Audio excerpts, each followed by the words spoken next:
Betty Maina, who is a member of the committee, had actually indicated to me that she had since, using the committee, pushed for payment of the contractor's dues.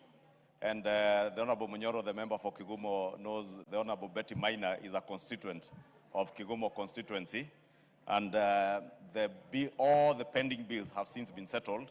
And I'm sure the chair will get that information from the ministry and give you a formal response. But the contractors should be mobilized to get back to site. And I'm sure within the 2 weeks, the chair has indicated he should be able to give you a very comprehensive answer on the work that the Honorable Betty Maina has been doing in pushing for the contractor to resume on this road. Honorable Munyoro, what do you want to say?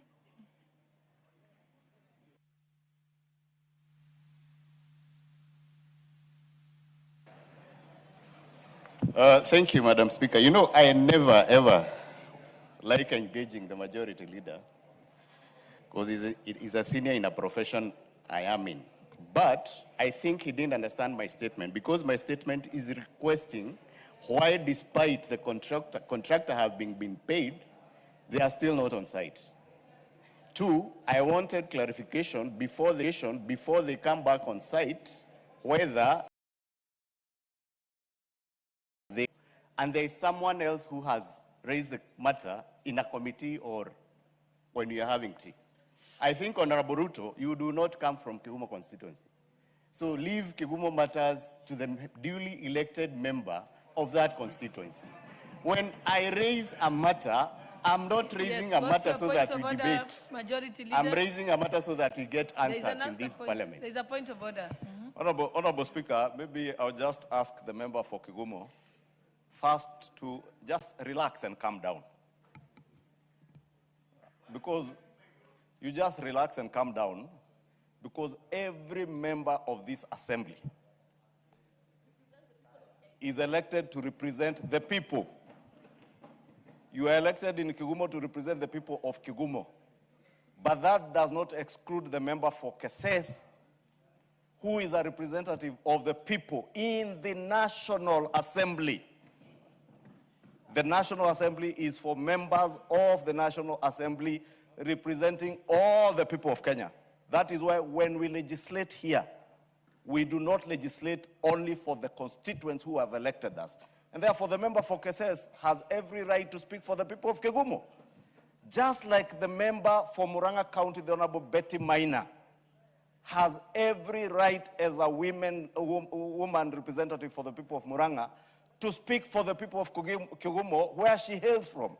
And that is why, Honorable Speaker, because I know I was in that meeting with the Cabinet Secretary, the Principal Secretary, and the Honorable Betty Maina when she was pushing for the construction, the continual reconstruction of these roads in Kigumo constituency and other constituencies in Murang'a. That is why I offered that information that despite you representing the people of Kigumo, and Honorable Munyoro, that's why I'm asking you to relax. The Honorable Betty Maina is your constituent. She votes for you. And maybe she wants to vote for you and you will also vote for her as women rep. And so will all the other people of Kangare, all the way, the entire Kigumo. Therefore, don't belittle a leader because she's a woman leader. Women have every right. Women leaders have every right to speak for the people who also have elected them. I know where you are coming from, Honorable Munyoro, and I don't know if it has anything to do with your name, Munyoro, because you have a penchant for disrespecting women leaders. And we must protect women leaders. We must protect them. Whether they apply lipstick, whether they they have foundation on their faces. What's your point of order? They are beautiful ladies, but they are beautiful and they have every right to represent their people. Point of order. Honorable Chair, I am on a point of order and you better relax. You will have your opportunity just to have your say, because I rose on a point of order, because I have a duty as a leader in this house to also protect other leaders. And I have to protect the member for Keses. I have to protect the Honorable Betty Maina from being belittled by those who believe that women leaders should not speak for anybody. We must protect women leaders in this country and in this house. And therefore, the Honorable Betty Maina has raised this issue. If I were the member for Kigumo, I would be very happy. Just like as member for Kikuyu, I am very happy when my women rep in Kiambu County, the Honorable Anne Wamuratha, raises issues with ministries pertaining to Kikuyu constituency. And I would invite Honorable Munyoro to speak for the people of Kikuyu at times if I am not here, or if I am too busy with other politics elsewhere, and you find a matter pertaining to Kikuyu constituency. There is nothing wrong with another member raising it. And therefore, because Honorable Munyoro, you probably were busy elsewhere, and Honorable Betty Maina did what is right. This House transacts business in plenary, as we are doing now, but you know, at least in this term you are in your 4th year, you should know, and you must know, that most of the business is transacted in committees. That is why you're asking for a question or a statement to be responded to by the chair of the committee. Honorable Betty Maina sits in that committee. What is wrong with her prosecuting that matter in the committee? And you should not take offense. Please, my brother, just relax. It is helping the people of Kigumo. And you must not oppose anything that is helping the people of Kigumo. You should be supporting Betty Maina to help the people of Kigumo. Before you proceed, let me recognize our visitors before they leave. Honorable members, I wish to introduce to you a delegation of senior parliamentary officers from the Senate and National Assembly of the Kingdom of Lesotho, who are seated in the Speaker's Gallery. Honorable members, the delegation is led by Honorable Kotso Manamolela and Ms. Lubusing Majoro, Deputy Clerks of the Senate and National Assembly of the Kingdom of Lesotho, respectively. They are here on a study to visit the Parliament of Kenya to share experiences on operations and mandate of the Parliamentary Service Commission and the Parliamentary Budget Office, among others. Honorable members, on my own behalf and that of the National Assembly, I welcome them to the Parliament and wish them fruitful engagements during their stay in the country. Thank you. I also wish to recognize the following schools seated in the Speaker's Gallery: Kamogoso Secondary School, Bomet Central Constituency, Bomet County. Potter's House Academy from Kapseret Constituency, Wasingishu County. Then seated in the public gallery, I'll come to you. Seated in the public gallery, we have St. Kizito Munyanja School from Bumula Constituency, Bungoma County. Then we have Mogoyuet Primary School from Narok West Constituency, Narok County. And lastly, St. Mary's Primary School from Chebalungu Constituency, Bomet County. I'll allow Honorable Wamboka to before we proceed, to quickly let's allow Honorable, we are going to get to you. Honorable Munyoro, we will get to you. Let me allow Wamboka to welcome the schools. Thank you, Honorable Speaker. I want to welcome all our students who made it to come to see what we do here. And on behalf of the House, particularly, I want also to welcome the school from my constituency, Mayanja. It's one of the most popular schools, Honorable Speaker. Last year, they had 352 students who sat for KCSE. 192 went straight to the university. We want to congratulate the head teacher of that school and the head teachers of all the schools who are here and who are doing a good job. This is where we legislate. This is where we debate. This is where we oversight government business. And just to inform them that the Member of Parliament is one of the best debaters of this House. Thank you so much and feel welcome.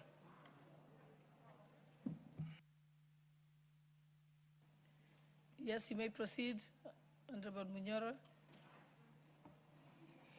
Thank you, Madam Speaker. I think I want Honorable Ishongwa to withdraw that statement that I have in any way disrespected my colleague, because I never raised the name of Betty Maina. Secondly, these statements go to the Speaker's office. It was approved by that office. It came into this House. Unless the majority leader is telling us the Speaker's office is incompetent, what is he saying? Lastly, should I consult any colleague here before I raise any matter affecting my people in Kigumo, so that I am advised whether to raise a statement or not? I think the diatribe that Ishongwa has just, and he's used to it. He comes here and lectures us here like you are children. We are not his children. Those things should be reserved for his house. What's your point of order, Honorable Ishongwa?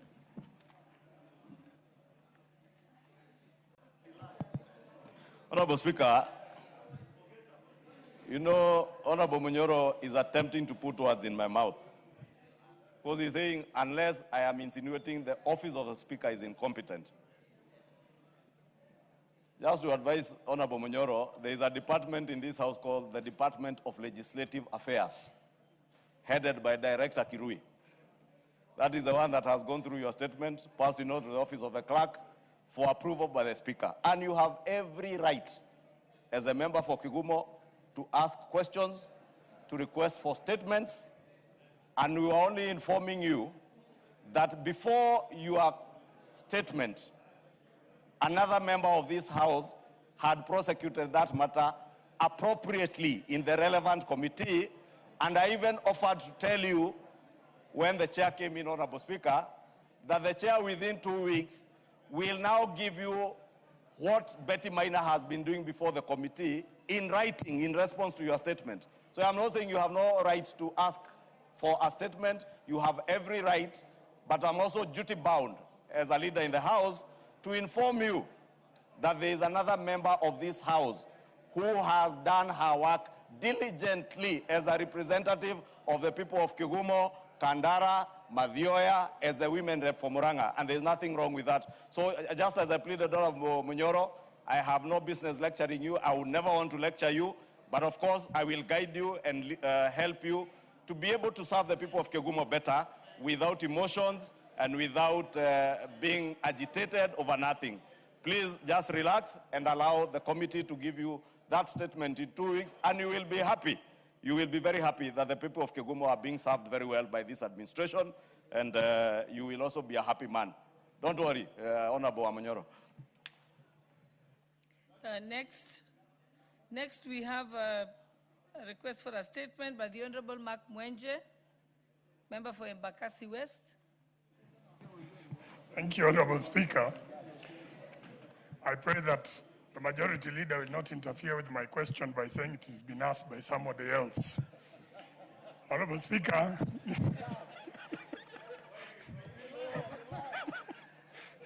this is a request for a statement regarding implementation of performance-based maintenance contracts in Nairobi City County. Honorable Speaker, pursuant to the provisions of Setting Order 44.2c, I rise to request for a statement from the chairperson of the Departmental Committee on Transport and Infrastructure regarding performance-based road maintenance contracts in Nairobi City County.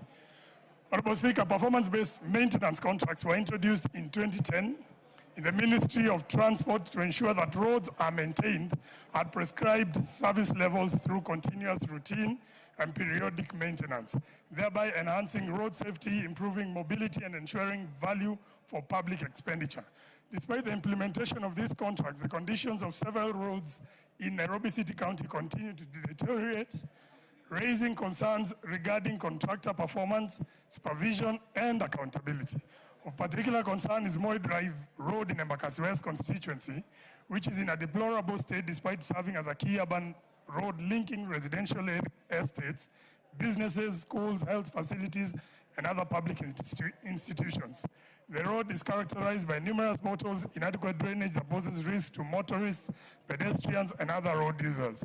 Honorable Speaker, it is against this background that I request for a statement from the chairperson of the Departmental Committee on Transport and Infrastructure on the following. 1, a list of all roads in Nairobi City County currently under performance-based road maintenance contracts indicating the implementing road agency and the contractor for each road. 2, clarification on whether Moi Drive Road in Embakasi West constituency is covered under any performance-based road maintenance contract, and if so, details of the maintenance activities undertaken and the funds disbursed to the contractor since commencement of the contract. 3, measures being taken by the government to guarantee compliance with the contractual obligations to ensure that all roads under PBC contracts are maintained, and specifically the Moi Drive Road in the Bakassi West constituency. And finally, the monitoring, inspection, and supervision mechanism employed by the Ministry of Transport to evaluate contract performance, including penalties, if any, imposed on contractors who breach contracts. Thank you, Honorable Speaker. Person, infrastructure and transport. And Honorable before Chair. you proceed, allow me to just recognize, I wish to introduce to you a delegation of 18 students from the following schools who are seated in the Speaker's Gallery. Steyr Boys Center and School.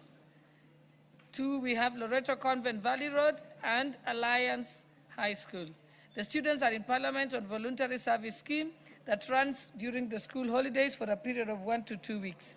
Honorable members, on my own behalf and that of the National Assembly, I welcome the students to Parliament and wish them positive experience in their voluntary service. Thank you. You may proceed. How long will you take to respond? Honorable Speaker, before I indicate the length of time it will take us to respond, let me remind Honorable Mark Mwenje, that His Excellency, the President, Dr. William Samoei Ruto, has committed billions of shillings for Kenya shillings for rehabilitation of Nairobi roads, and the county government, together with the members of this assembly, are working hard to ensure that these roads, most of them in, some of them in Kirimani and other parts of the city, we are doing a good job in ensuring that these roads are rehabilitated.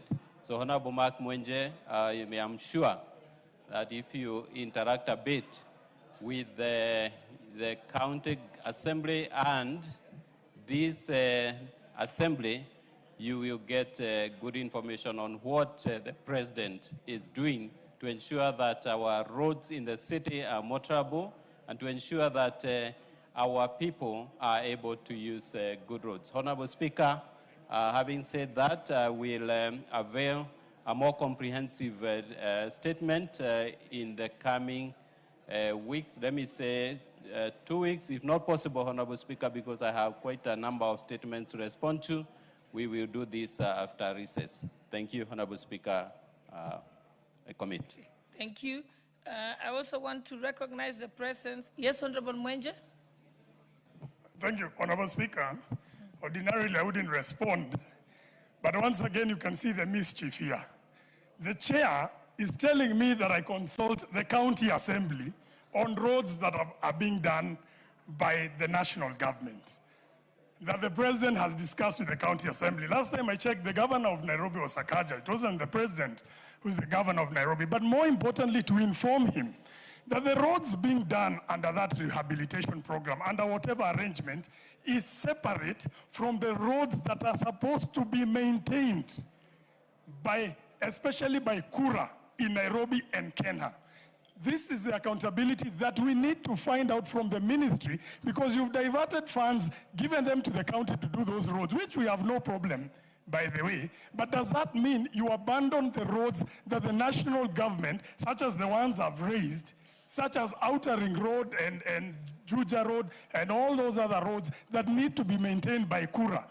Is the chair admitting that they've abandoned those roads simply because the president has said he's going to do other roads with the county assembly? That's what I think the chair needs to clarify on that issue. Thank you. Chairperson, Transport and Infrastructure.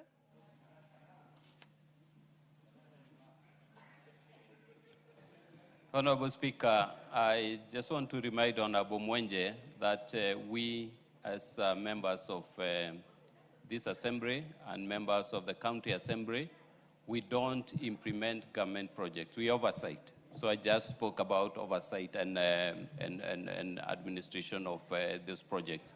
Honorable Speaker, will avail a more comprehensive response that I'm sure will satisfy Honorable Mwenje. But please engage honorable members like my friend Honorable KJ. Honorable KJ is very, Okay, what's your point of Honorable information? KJ is very well connected, and he will be able to, Honorable to GK, help you I think, a bit Majority before Leader I has a avail the point of statement. information. Thank you. I think what, yes, you can inform me briefly, don't be. Honorable Speaker, I just wanted to inform the chair that indeed what he's saying is very true. Yes. That as the people's representatives, we have an oversight role. And so do members of the county assembly have an oversight role over county implemented projects.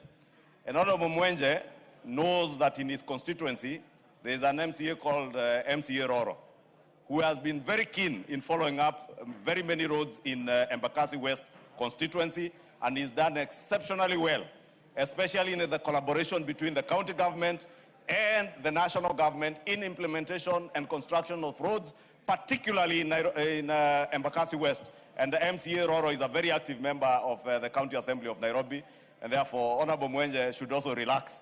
He has very good MCAs. Yes, Honorable Mwenje. Honorable Bui, maybe, or Honorable Bui, then you'll have the last word, Honorable.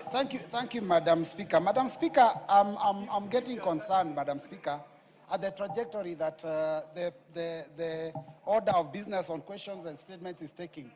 I have been in this house, I'm serving my third term, and what I've seen today has never happened. Madam Speaker, is it in order that when a member raises their question, then responses are given by other members purporting that other members or people even who are not in this house and who are not even authorities are the ones that are supposed to give answers. Madam Speaker, when the Honorable Member for Kigumo raised a matter about roads in the constituency, he was told to make reference to his women rep. Now the member for Embakasi West has raised a concern about roads in his region, and is being told to consult. The chairman talked about him consulting a fellow member, KJ, and the majority leader is saying that he consults an MCA from his region. Madam Speaker, what trajectory are we taking as a house? Can we agree, Madam Speaker, that when a member gives a question, the question is going to be responded to by the cabinet secretary through the chair of the committee, and that no other member should start purporting to have the ability to give answers about the questions that members are asking? Otherwise, I'll be told that somebody in an MCA in Kathiani will respond to me about the Kaani Road, which I asked about just the other week. So, Madam Speaker, I think you need to rule on this matter so that we stop this kind of gerrymandering and campaigning, Madam Speaker, obviously, for MCAs who want to vie against some of our colleagues. Yes. Honorable Speaker, you know, I have tremendous respect for the member for Kathiani and the deputy leader of the minority. But the Honorable Robert Mbui is imputing very improper motives on the person of the leader of majority. Because I have neither campaigned for anyone, but I am duty bound, yes, Honorable Mbui, and you know you're also duty bound as a leader in this house to guide the house. And all I did with the member for Kigumo was to guide him that that matter had already been prosecuted. In fact, if I were the member for Kigumo, I would have asked the chair of the transport committee if the matter has already been before his committee brought by the member for Murang'a County. Why wait for 2 weeks? The chair should have been able to bring that report even on Tuesday. That is what I expected the member for Kigumo probably to raise. But now he deviated to fights between him and the member for Murang'a County. My good brother, the member for Embakasi West, knows I am his good friend. Very good friend. And he knows MCA Roro is also our good friend, me and him. And he knows the work that MCA Roro has been saying. I have not said anything to campaign for MCA Roro. I don't even know. In fact, to the best of my knowledge, I know MCA Roro wanted to run for Senate, Nairobi. And therefore, Honorable Mbui, when I stand in my position as a leader in this house to set the record straight, I am doing it in the best interest of the people of Kenya. Just like when you stood in your place during the finance bill debate to say untruths and things that were not correct of the finance bill, I stood in my place to correct you, just like when your party leader, the Honorable Kalonzo Musyoka, lied to Kenyans that there was a tax on land converting all freehold land to leasehold. I stood in my place here to set the record straight. I am duty bound to tell the people of Kenya the truth. I cannot dwell on lies and propaganda like some people do all the time. And in fact, Honorable Speaker, I would just want to make peace with my brother Robert Mbui to tell him, please bear with me because I will continue to set the record straight all the time. I am not averse to the truth, so please allow us, and also as a leader in this House, Honorable Mbui, you should allow members to debate. Don't curtail the debate because it does not favor you. Okay. Allow debate. This is a house of debate. This is not a church or a military barrack where people take orders from anyone. Honorable Mbui, and let's close this.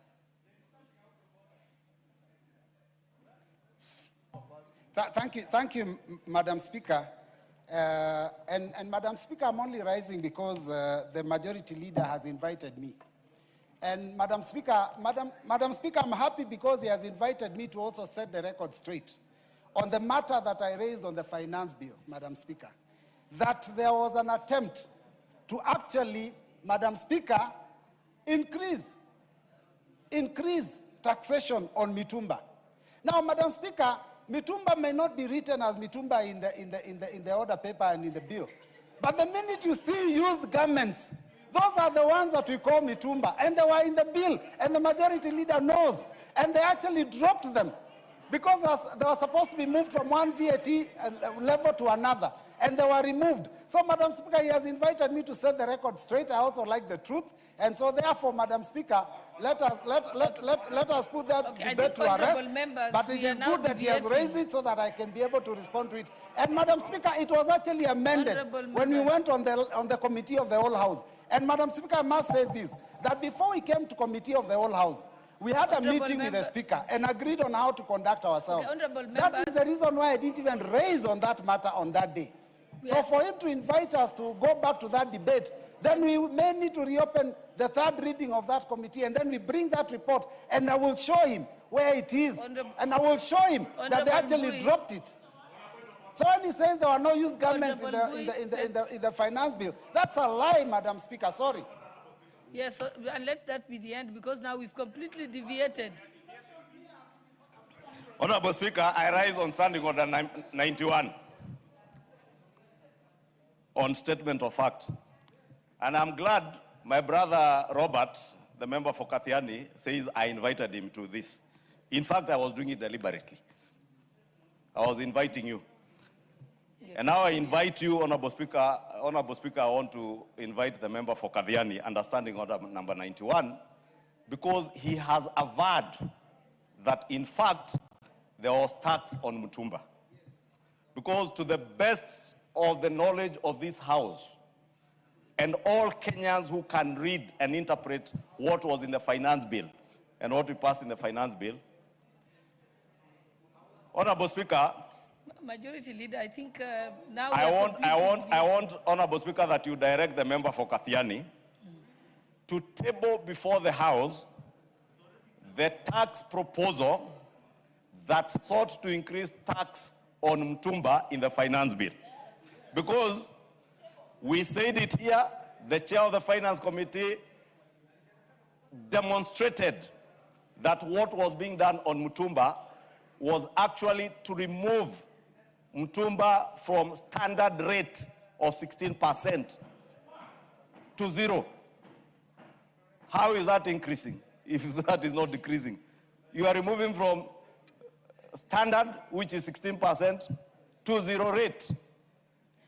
And that particular proposal was considered by the committee. They made a decision that was before this House, Honorable Robert Mbui. Therefore, I want Honorable Mbui to be ordered, Honorable Speaker, to produce a copy of that tax in the finance bill, what the House passed, what was in the committee's report, which he clearly had not read, because those are public documents that any Kenyan can come to. Okay, honorable members, we think we can, a point has been made. I think I'll close this debate.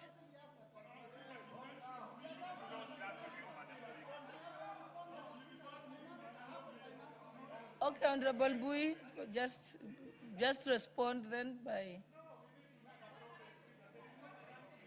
Thank you, Madam Speaker. And by the way, Madam Speaker, I said I was actually invited by the majority leader. Even now, he has invited me to clarify. Now, Section 31.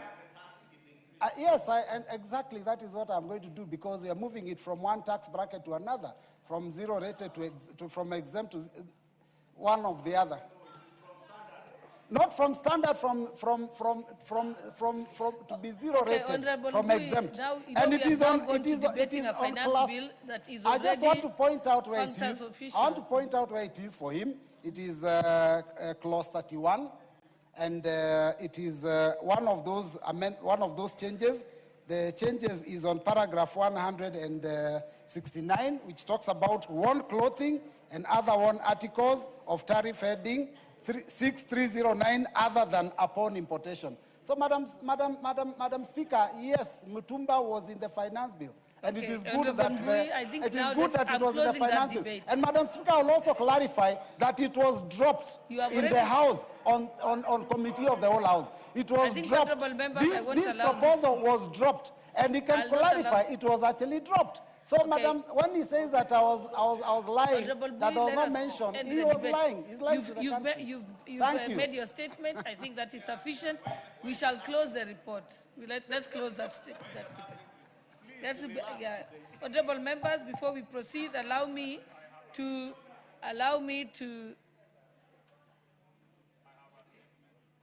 I'm getting to you. I just want to recognize the students that are here. Honorable members, I wish to welcome the students from Kidegi Senior School from Manyata constituency, Embu County, and Kaliati Senior School from Tigania West constituency, Meru County, who are seated in the Speaker's Gallery. And seated in the public gallery is Tulwamoy Primary School from Eldama Ravine constituency, Baringo County, and Pendo Primary School from Lurambi constituency, Kakamega County, and Karigini School from Mara constituency, Tharakanithi County, and also St. Francisco Amani School from Chesumei, Nandi County. And I'll allow Honorable Mutunga, member for Tigania West, to welcome the students on our behalf. Thank you, Honorable Speaker, for the opportunity to welcome Kaliati Day Senior School and the other schools and the students who have visited us today, Honorable Speaker.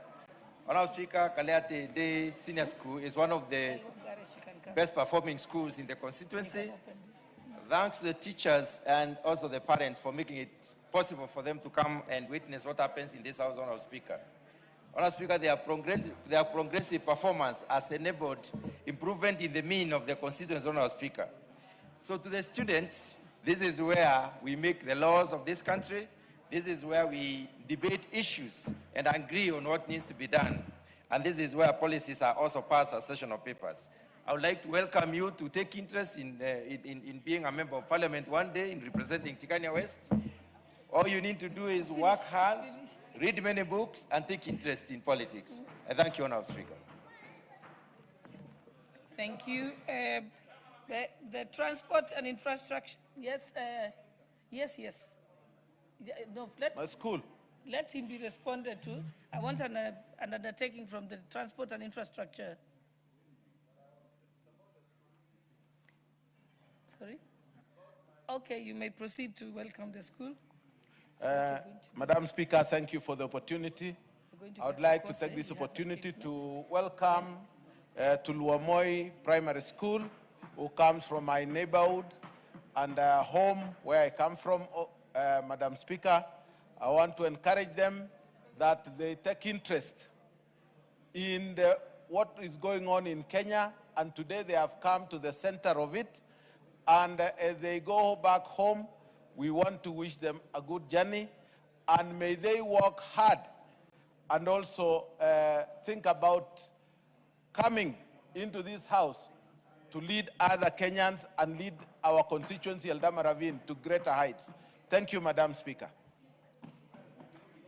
Very well.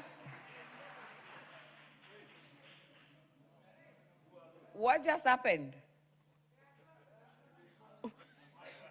Who is clapping? I think Honorable Musa Sirma, they are used to clapping for you in the village, not in parliament. Kindly alert your students next time that we do not clap in parliament. In fact, everyone is shocked. But we can see that they are very fond of you and they are very happy with your statement. So we will excuse it for today. Honorable members, the next person with a statement is Honorable Pukose, member for Endebess. Thank you, Honorable Speaker. Honorable Speaker, pursuant to the provisions of Standing Order 44.2c, I rise to request a statement from the chairperson of the Departmental Committee on Administration and Internal Security regarding the disappearance of an administration police officer and the murder of a resident of Endebess constituency. Honorable Speaker, Mr. Osaya Kemei Kipketer Kaptila of ID number, which is given there, an administration police officer of personal force number 21060/2015-065202, who hails from Topo Farm in Endebess constituency, was last seen at the administration police staff lines in Naivasha on 29th April 2026. More than 3 months later, his whereabouts remain unknown. The matter was reported at Naivasha Police Station, OP number 34/25/5/2026. His family has neither received any report on the progress of the search nor any account of the circumstances surrounding his disappearance. The matter has caused distress to his family and unease among the residents of Endebess constituency. Honorable Speaker, in a separate incident on 18th March 2026, the late Boaz Kiprop Keter was murdered at Kimodon Forest in Endebess constituency. Following this, Ranger George Kitau Njoroge, an officer of the Kenya Wildlife Service of Mount Elgon National Park, was named as the suspect. The investigation file was forwarded to the Office of the Director of Public Prosecutions in Kitale in April 2026, with a recommendation that the suspect be charged. The file is believed to have been recalled in May 2026 and subsequently resubmitted to the Office of the Director of Public Prosecutions on 18 June 2026. To date, no decision has been communicated to the family and no charges have been preferred against the suspect. Honorable Speaker, it's against this background that I seek a statement from the chairperson of the Departmental Committee on Administration and Internal Security on the following. 1, the circumstances of the disappearance of Mr. Osaya Kemei Kipketer Kaptila on 29 April 2026 while serving at the administration police staff lines in Naivasha and the action taken by the National Police Service on this case.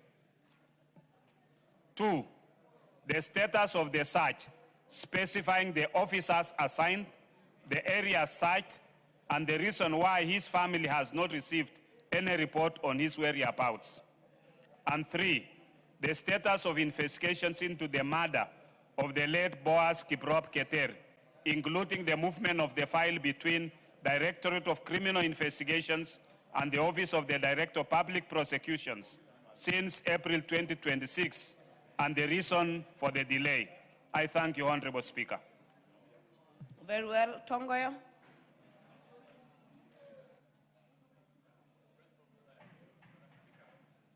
Give the chair the microphone.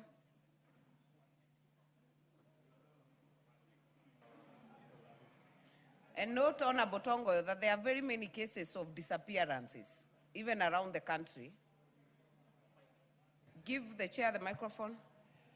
Yeah, it's true, Madam Speaker.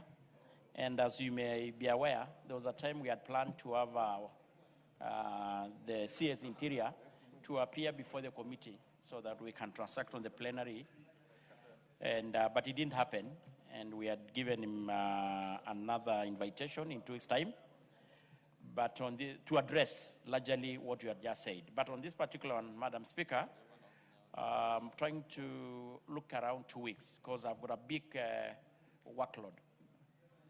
I know you have very many statements, so 2 weeks is fine. Yes. What is it, Honorable Bukose? Madam Speaker, over the weekend, the father of this Hosea Keter, Mr. Andrew Nabukwesa, came to my home, and the father was crying. He's not been able to trace where his son is since that he disappeared, and he's a police officer. Now, I just want to request my brother, the chair internal security, if this could be fast-tracked even within a week, because it is causing distress to the family. Nobody is talking to the family. Nobody is addressing their issue, and this is really very serious. Honorable Bukose, Yeah. you are talking on their behalf. Yes. And we'll give the committee a maximum of 2 weeks. If you get a preliminary report earlier, submit it to the member even before then. Chair, Defense, you have a statement?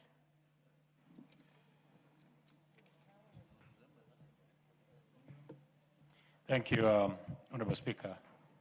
Honorable Speaker, pursuant to the provisions of Standing Order number 44-2D, I rise to make a statement regarding the status of the Kenya United Kingdom Defense Cooperation Agreement and the step made to progress the House resolutions in the inquiry into the conduct of the British Army Training Unit in Kenya, Batuk. Honorable Speaker, there have been grossly misleading and unfounded commentary by Honorable Rigathi Gachagua relating to the status of the Kenya United Kingdom Defense Cooperation Agreement, specifically relating to Batuk. For the record, Honorable Speaker, Kenya and the United Kingdom have had a long history of defense cooperation and cordial diplomatic ties. Indeed, the British have been present in Kenya. Indeed, I'll take that again. Indeed, the British have been present in Kenya since independence through bilateral security cooperation agreements aimed at mutually enhancing defense capabilities, bilateral security cooperation arrangements aimed at mutually enhancing defense capabilities and safety of citizens, tourists and investors, and the training of our respective forces, and the safety of citizens, tourists and investors, and training of our respective forces. Batuk is a permanent training support unit based mainly in Nanyuki, with a small element in Kahawa, Nairobi, and undertakes advanced training of units in peacekeeping and stabilization missions. Honorable Speaker, Batuk has been operating in Kenya under the UK Defense Cooperation Agreement, that's a DCA, that was ratified in 2016, pursuant to the provisions of Article 2 of the Constitution and Section 8 of the Treaty Making and Ratification Act, Cap 4D. In light of the 5-year term of the DCA, a new agreement was submitted to the House for ratification on 6 September 2021 by the Cabinet Secretary for Defense. However, it is noted that the term of the 12th Parliament lapsed before approval of the said DCA. Honorable Speaker, on 24th November 2022, the DCA was resubmitted to the 13th Parliament for ratification. And after conduct of public participation, my committee, the Departmental Committee on Defense, Intelligence, and Foreign Relations, recommended the House approves the ratification of its agreement on condition, and that is in capital letters, that it only commences upon amendments of its Articles 65 and 23. Honorable Speaker, Article 6 of the DCA assigns jurisdiction over various matters to Kenya and the UK, including criminal jurisdiction over offenses. Offenses that do not arise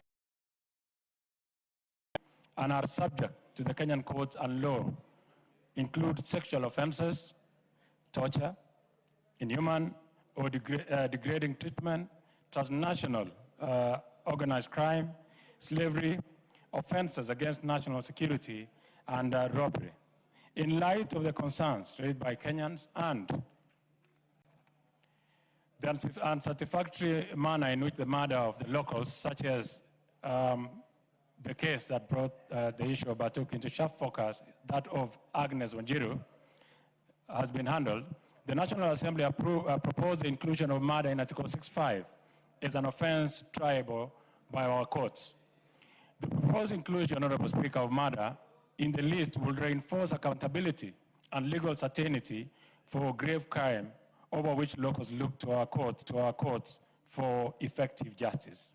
Honorable Speaker, on its part, Article 23 of the agreement requires Batuk to respect local communities, to protect vulnerable persons, to compensate for harm where liable, and engage with local communities only with Kenyans' consent and participation.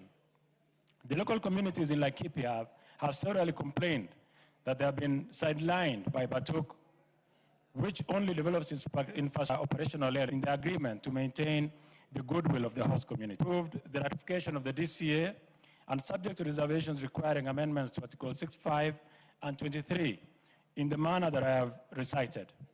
In so resolving, the House sought to ensure that our long-standing partnership with the UK is renewed on the basis of equality, respect for the laws of both countries, and genuine, as having called for prioritization of meaningful public participation to enhance effectiveness of the DCA, incorporate the unique needs of the host communities, and deepen communities' ownership of the cooperation.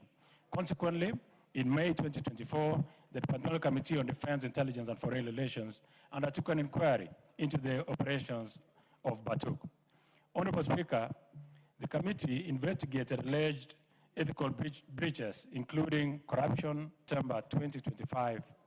The House adopted the committee's report and its 15 recommendations, categorically calling for, among others, accountability mechanisms for visiting soldiers, investigations into allegations of murder and sexual offenses, mechanisms to hold visiting soldiers accountable for child support, and extradition of Mr. Robert Pakis in connection with the murder of Ms. Agnes Wanjiru. Honorable Speaker, it's worth noting that as of today, the concerns raised by this House regarding Batuk and the conditions attached to the commencement of this year are yet to be fully addressed by the UK authorities. Myriad meetings have been held and communication exchanged on the need to prioritize the rights of Kenyans and local communities affected by Batuk operations. As a committee, we have sought to directly confer with our UK counterparts without success. From the information so far obtained from junior officers and non-parliamentary delegations that are sought to meet over the matter, the UK is yet to commit to anything in writing or the resolutions passed by this House and has consistently urged that it shall only consider the amendments after the agreement has commenced. The ratification of the DCA, therefore, remains in abeyance, underscoring the need for a way forward through established diplomatic channels. Honorable Speaker, Kenya values its long defense partnership with the UK since its inception. The partnership has enhanced counter-terrorism efforts interreportably and our defense capacity. Whereas the partnership is a cornerstone of the defense and security priorities of our two countries, its sustenance ought to be within the parameters that safeguard the dignity, rights, and welfare of Kenyans. Indeed, Article 2 of the Constitution vests in this House the duty to ensure that all these years are entered into on the basis of equality, respect for Kenyan law, and genuine accountability. This is a standard that the committee and the House have upheld and will continue to uphold in interest of the people of Nanyuki, Laikipia, and the family of the late Agnes Wanjiru, and for the sovereignty of the Republic of Kenya. Honorable Speaker, to put this matter into context and understand the position taken by the House, just last week, the National Police Service submitted to the House a status update of these investigations into the historical allegations of sexual misconduct involving Batuk personnel, including claims of gang rape, sexual assault, and abandonment of children allegedly fathered by foreign soldiers within the affected communities in Laikipia, Isiolo, Meru, and Samburu counties. The report makes for very sad reading. Out of the many violations, Honorable Speaker, claimed to have occurred over the years of the people, on the people that were represented, including some who have died before attaining justice, the National Police Service reports that it is currently investigating 1 case of defilement, 20 cases of rape, and 37 cases of gang rape by members of the visiting forces. The rights of our citizens cannot be taken for granted under the watch of this House. Honorable Speaker, Section 8 of the Treaty Making Ratification Act, Cap 4D, requires that National Assembly considers and approves all treaties proposed to bind the country. Section 8(9) expressly states that National Assembly shall not approve the ratification of a treaty or part of it if its provisions are contrary to the Constitution, nor shall the House approve a reservation to a treaty or part of it if that reservation negates any of the provisions of the Constitution, even if the reservation is permitted under the relevant treaty. The position of the National Assembly, therefore, Honorable Speaker, remains that DCA cannot be used to sanitize the commission of grave criminal offenses or lack of community engagement by visiting forces. Any murder committed by a foreign soldier on Kenyan soil cannot be considered as something arising from official duty. Additionally, visiting forces must respect and must be sensitive to the traditions, customs, and the culture of the local communities of the places they are deployed. This is borne out in the most recent DCAs that have been considered by the House, where similar reservations have been made and agreed upon by other countries. Honorable Speaker, in light of the status I have provided, I doubt any member will be misguided to seek revision of the resolutions of the House on the DCA or Batuk. In the event that they are misguided to do so, the standing orders requires them to formally move to the House to reconsider its decision. On our part, Honorable Speaker, the Departmental Committee on Defense, Intelligence, and Foreign Relations remain a steadfast agent of the House as we continue to press for the implementation of resolutions of the House. I urge all of us to refrain from any irresponsible and uninformed commentaries on the matters that allows diplomatic machinery of the public to address the matter within the UK counterparts.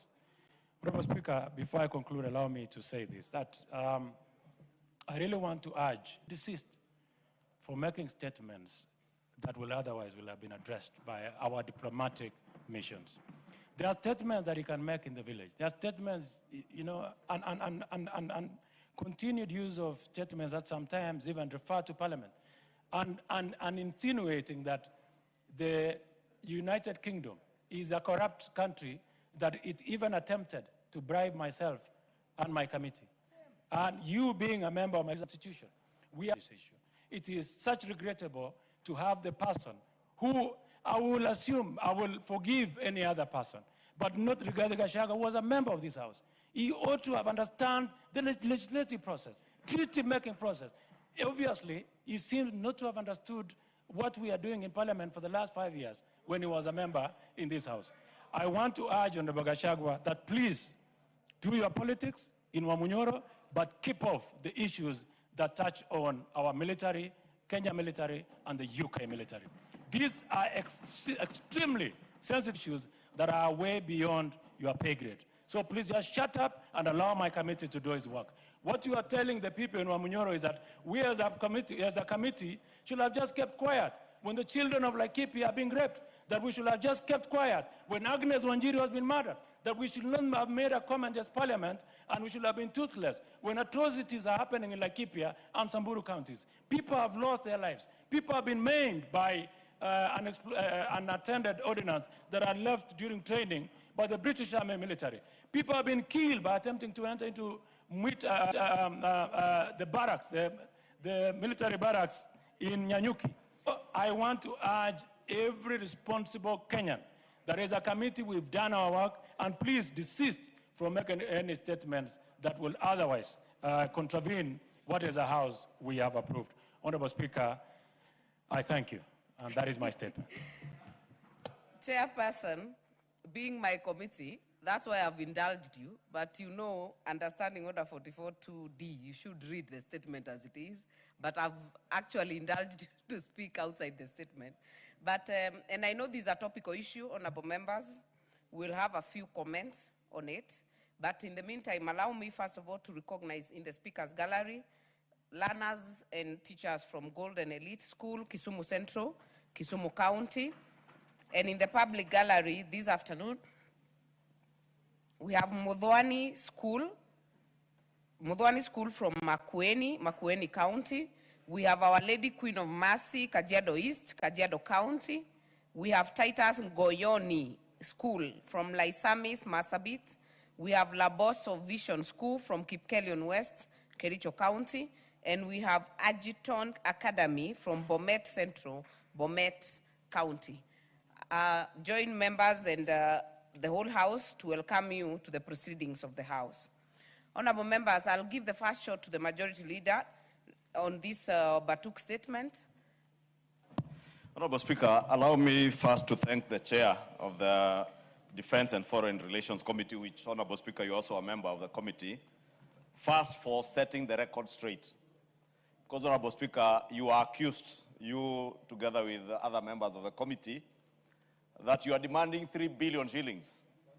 But fortunately, because you hail from another community, not the Kalenjin nation, you are not mentioned.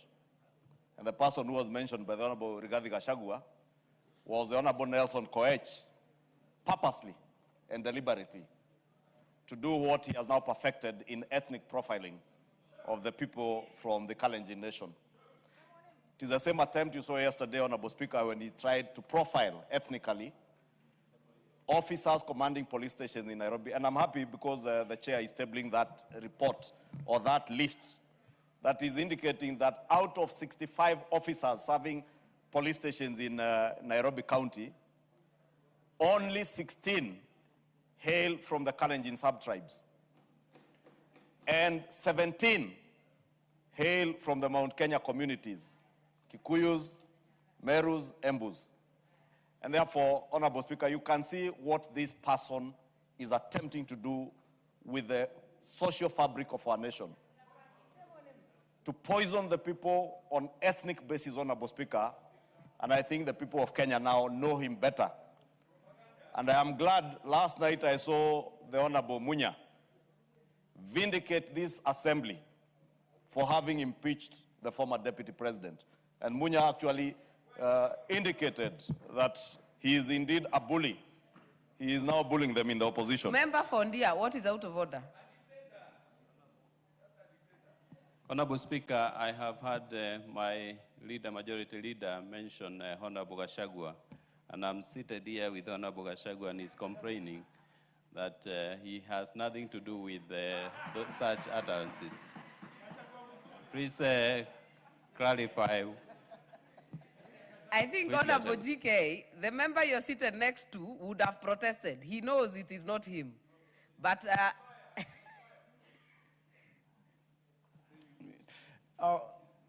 Honorable Speaker, it is good to note that that name now should not be used in this parliament as Honorable Gachagua. He is Rigathi, not Gachagua, Honorable Gachagua. Thank you. Majority Leader. My apologies, Honorable Speaker. I in no way wanted to refer to the member for Daragwa. The good Honorable Gachagua, Gachagua the good one. I meant the former deputy president, the quarter-term deputy president, and one-term member of parliament for Madeira, Mr. Rigathi. And I was saying, Honorable Speaker, Mr. Rigathi purported that members of this House under Honorable Nelson Koech were demanding 3 billion shillings from the government of the UK to ratify this agreement. Allow me, Honorable Speaker, in a very profound manner, to thank our former Speaker, the immediate former Speaker, the Honorable J.B. Muturi. Because the Honorable J.B. Muturi, despite him being in the opposition, stood for the truth, and he stood out to set the record straight. And he spoke for the people of Mount Kenya and the people of Laikipia. And averred, just as the committee has illustrated today, that the committee and this House declined to approve the DCA as it were, without reservations, for very good reasons. And I would want Rigathi to tell the people of Laikipia whom he purports to speak for, as much as he speaks for nobody.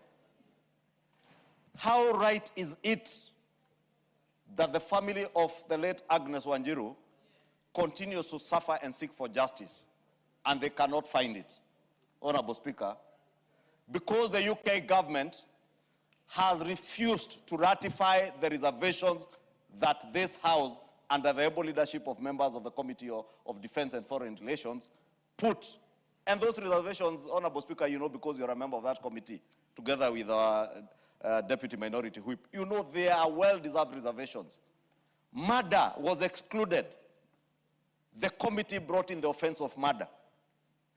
Honorable Speaker, when this report, when the DCA came in 2021, September of 2021, Rigathi was serving his first term as Member of Parliament for Madeira. He was seated in this House. And he spoke in this House, Honorable Speaker, in one of the rare occasions he spoke. He said that the House must protect local communities. That is what the House did. We sought to protect local communities.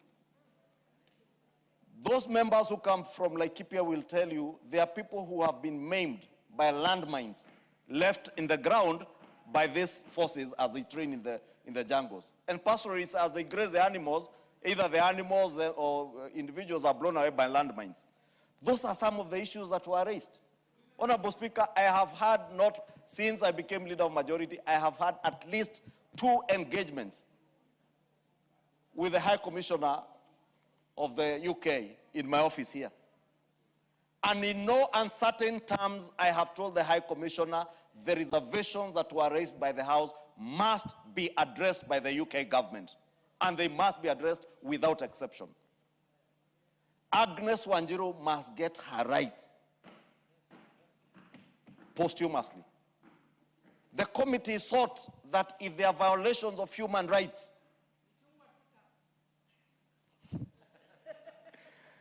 the people must be compensated. The Kenya Human Rights Commission submitted before the committee that there are indeed grave human rights violations against the people of Laikipia and neighboring counties by the British forces. And they must be held to account. What problem does Rigathi have with the people of Mount Kenya being protected from our former colonial masters? We are no longer a slave of the UK kingdom. We are not. Kenya is not a colony. And the people of Laikipia, the people of Samburu, must not continue to live as if Kenya or the area they come from is part of the British protectorate, the former British protectorate. We are a sovereign nation, and we are elected by members of the public to speak and represent them. And that is what the Committee of Defense and Foreign Relations has sought to do, and by extension, this House, Honorable Speaker. Honorable Speaker, fast forward, last week, as the chair has averred in his statement, the National Police Service has given us an update of the grave violations that have been committed against the people in Laikipia by these forces. And indeed, they are talking about a case now that they are now currently investigating, one case of defilement. I want Rigathi Gachagua to again look at the people of Laikipia and tell them that it is okay for our young children to be defiled by foreign soldiers. I want Rigathi Gachagua to tell those 20 people whose cases of rape are being investigated that it is okay for the women in Laikipia to be raped. The 37 cases of gang rape,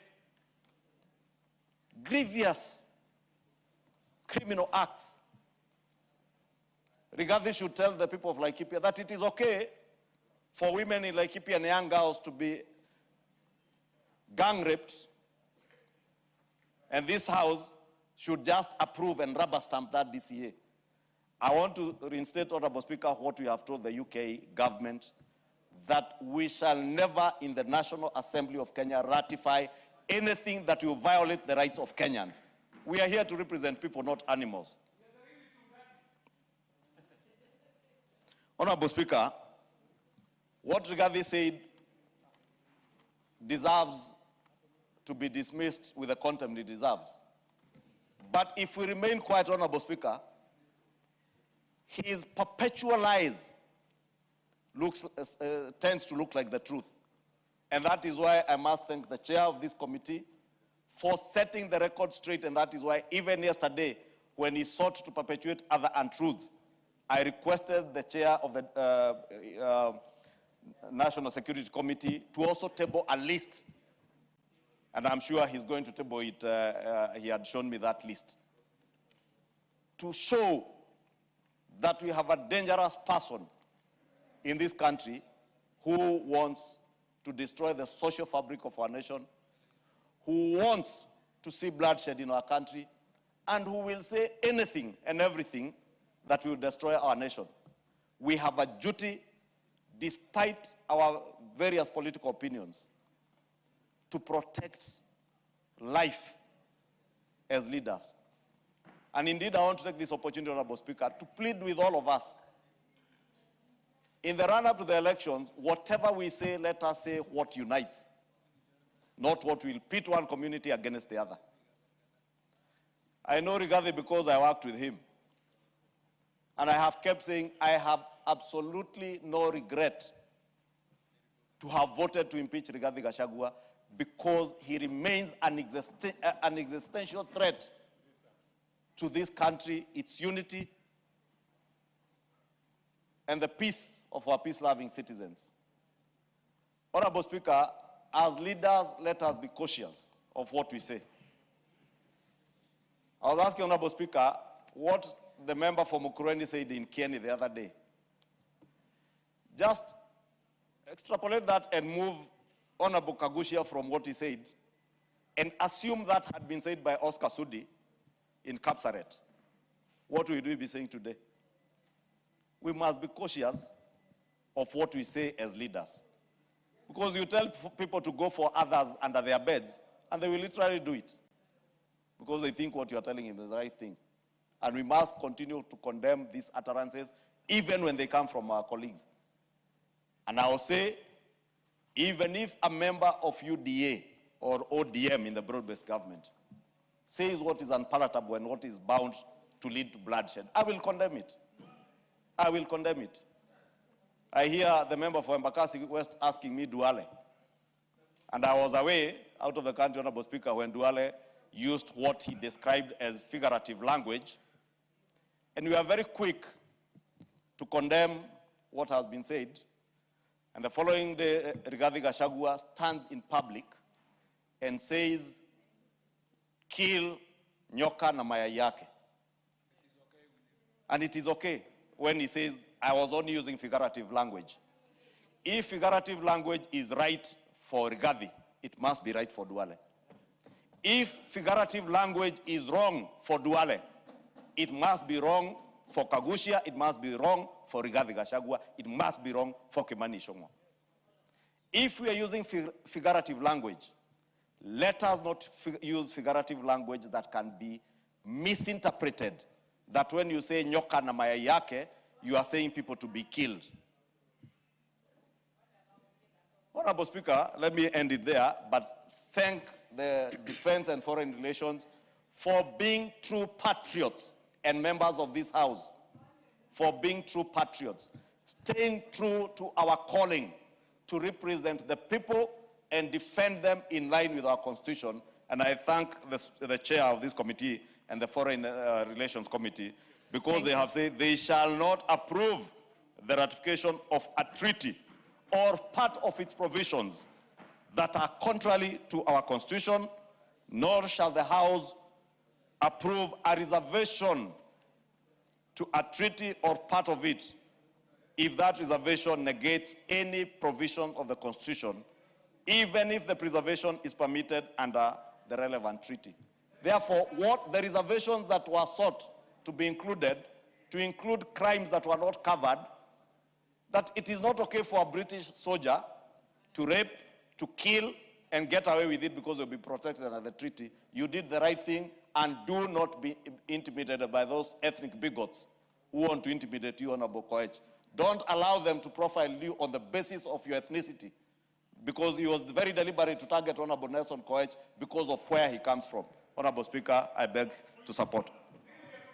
Honorable members, there cannot be a point of order at this point. Honorable members, I know this is an emotive issue. I have given Majority Leader quite some time, but honorable members note that we are still on statements at 4 p.m., so we will limit our time as we move ahead. And I say that because I've been a part of this process with the chairperson and the Defense Intelligence Committee.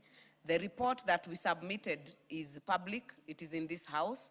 So is this statement that has very well enumerated the issues that were in that report and given the background of how far and why we took the decision that we took, and it is for a good cause. Honorable members, before I give the next speaker, allow me to recognize in the speakers gallery learners and teachers from Bambino Academy, Kilifi South, Kilifi County. They are seated up there. Then in the public gallery, we have ACK Emmanuel School from Bere North, Embu County. They are welcome to observe the proceedings of the House.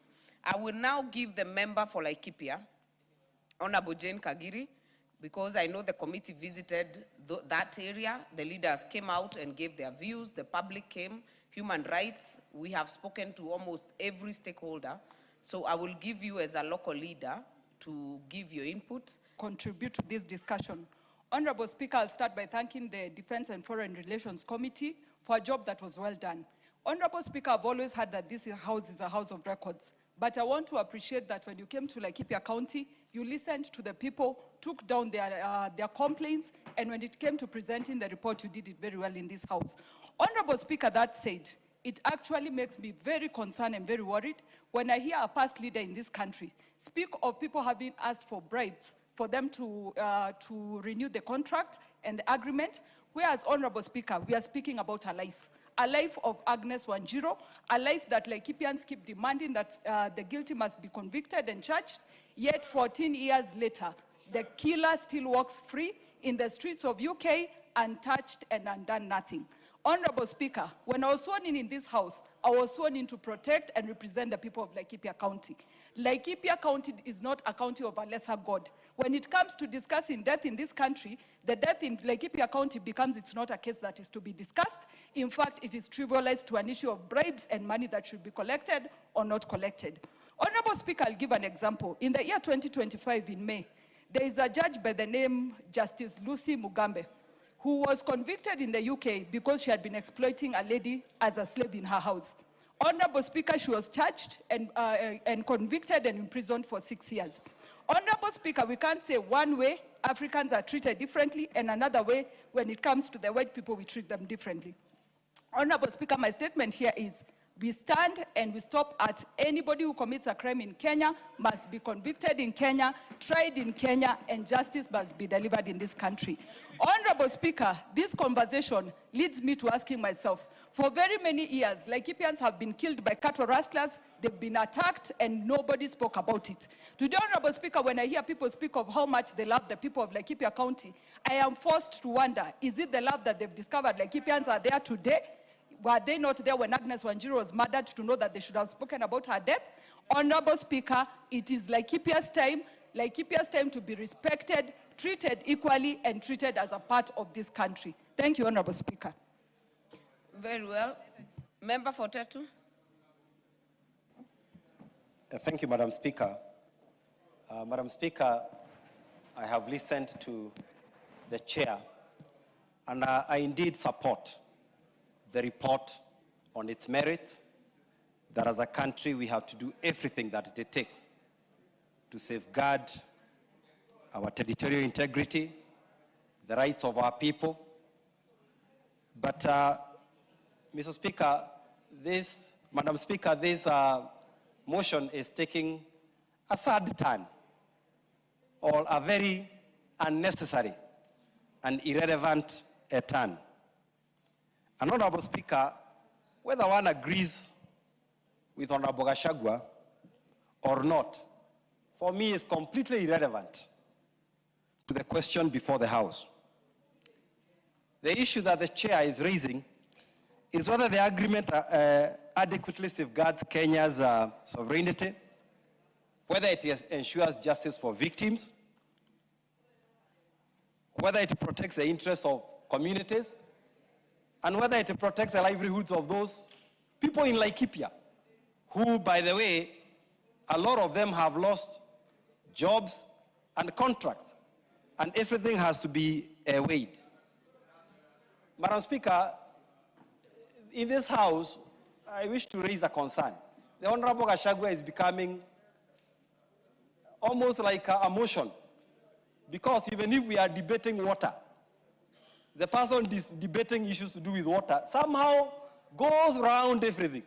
And instead of dealing with the issues affecting water in this country, starts blaming Honorable Gachagua maybe for water shortage somewhere in Eldoret. When there's a power outage, the person, instead of addressing power outage issues and how we can improve efficiency of power, goes around a debate and finds Honorable Gachagua in this. Now, what I would like to tell this House, and you are doing a good job, because me, I'm a follower of Honorable Gachagua. We are just amplifying him and improving his national importance. Let us debate issues.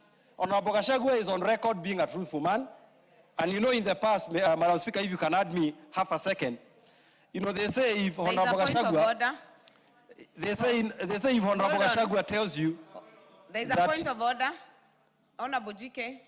Honorable Speaker, my good friend, Tetu MP, keeps reminding us that he's a follower of Honorable Gachagua, the former Deputy President. But we also hear many of us followers of Dr. William Ruto. And we go to the point, and we go to the responses, because there's still a lot of business ahead of us. Before the responses, we do the usual Majority Leader response.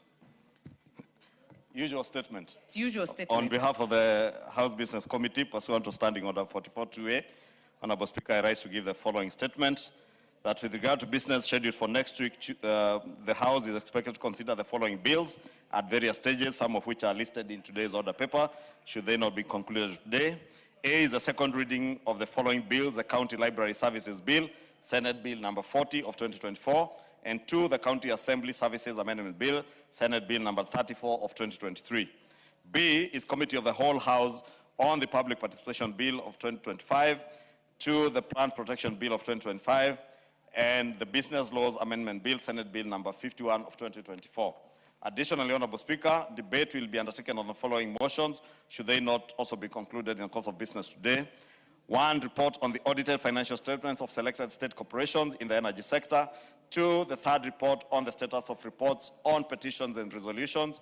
3, the 7th report on the audited financial statements for various funds. 4 is the 9th report on the audited financial statements for audited financial statements for various state corporations. 5 is the 5th various state corporations. 5 is the 5th report on the status of reports on petitions and resolutions. 6 is resolutions. 6 is consideration of sessional paper number 5 of 2026 on the duration of sessional paper number 5 of 2026 on the national petroleum policy. And sorry, Honorable Speaker. I'll take that again. Is consideration of sessional paper number 5 of 2026 on the national energy policy. Consideration of sessional paper number 5 of 2026 on the national energy policy. 7 is consideration of sessional paper number 4 of 2026 on the national petroleum policy. And 8, interim report on the inquiry into the importation of raw sugar by Mombasa Sugar Refinery Limited. Honorable Speaker, in conclusion, the House Business Committee shall reconvene. Honorable Speaker, in conclusion, the House Business Committee shall reconvene again on Tuesday, 11th August 2026, to schedule business for the remainder of that week. I now wish to lay this statement on the table of the House. Thank you, Honorable Speaker. Honorable members, before the next, Nandi South, Nandi County, and we have Mulukusi School, Bere South, Embu County, and finally Kienganguru School from Mara constituency, Tharakanithi County. We welcome them to observe the proceedings of the House. What is out of order, Mwenje? Which the cabinet secretaries shall appear to reply to questions and provide reports to the House and committees subject to paragraph 6. Now, Honorable Speaker, the reason why I'm raising this after the majority leader has read his Thursday statement, because he sets the agenda, and I want to bring it to his attention that for two sessions now, when we are doing the budget cycle and now, so it's almost 2 months, that no cabinet secretary has appeared in this House, Honorable Speaker. These cabinet secretaries have a lot to answer. And Honorable, our role, I can inform him that the CS Lands was there. We saw Mbadi there the other day. Chirchir was there. Why is it? Is the majority leader protecting these? Why is it? Is the majority leader protecting these cabinet secretaries from answering the very questions which include issues to do with criminality and goonism? We need Murkomen here. We need to understand why I think SHA is not working because Duale sees it is treating hyenas. That's why there's a problem. And so many other cabinet secretaries. So the majority leader must be called to answer why he is not allowing the House to conduct its oversight role to these cabinet secretaries. Thank you, Honorable Speaker. You have made your point, and on this, Honorable Mwenje, I agree with you that the CSAs have taken quite some time. I know, like the issue of the disappearing children, the issue of hijackings that were to be discussed are still pending. If you hear what Honorable Tongo has said, the CS has still not been able to not only come to the floor, but even sit with the committee. So maybe you can give a way forward, because it should have been in your statement. Honorable Speaker, it is true that during the budget cycle, understandably, we did not have the luxury of time on the usual Wednesday afternoons to be able to get cabinet secretaries here.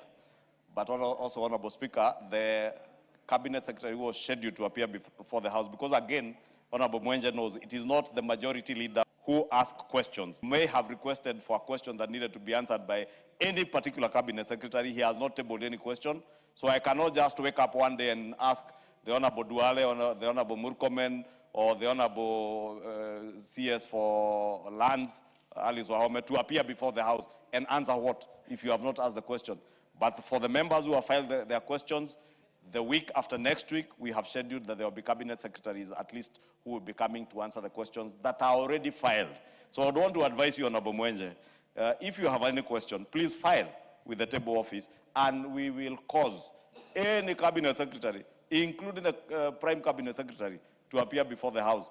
The last one who sent an apology was the prime cabinet secretary because he was out of the country. Senate is just, they don't have a lot of work like us.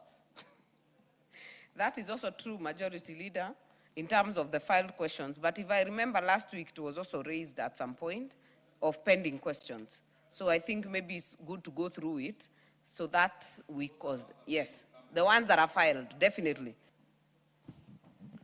Madam Speaker, I want to agree with the Honorable Mark Mwenje and also take into cognizance what the Leader of Majority is saying.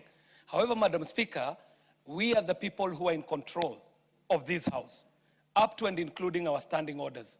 So, Madam Speaker, the suggestion I would have is that as we are proposing standing orders for the next Parliament, we'll have to make it so clear what manner of invites have to be made to Parliament, and especially about the roles, because we are finding instances where Senate is inviting members of the executive for roles that are not Senate roles.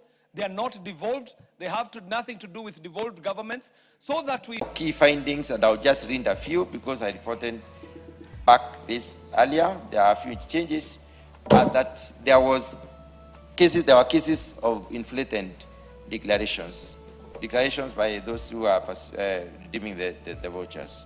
Also, duplicate registration.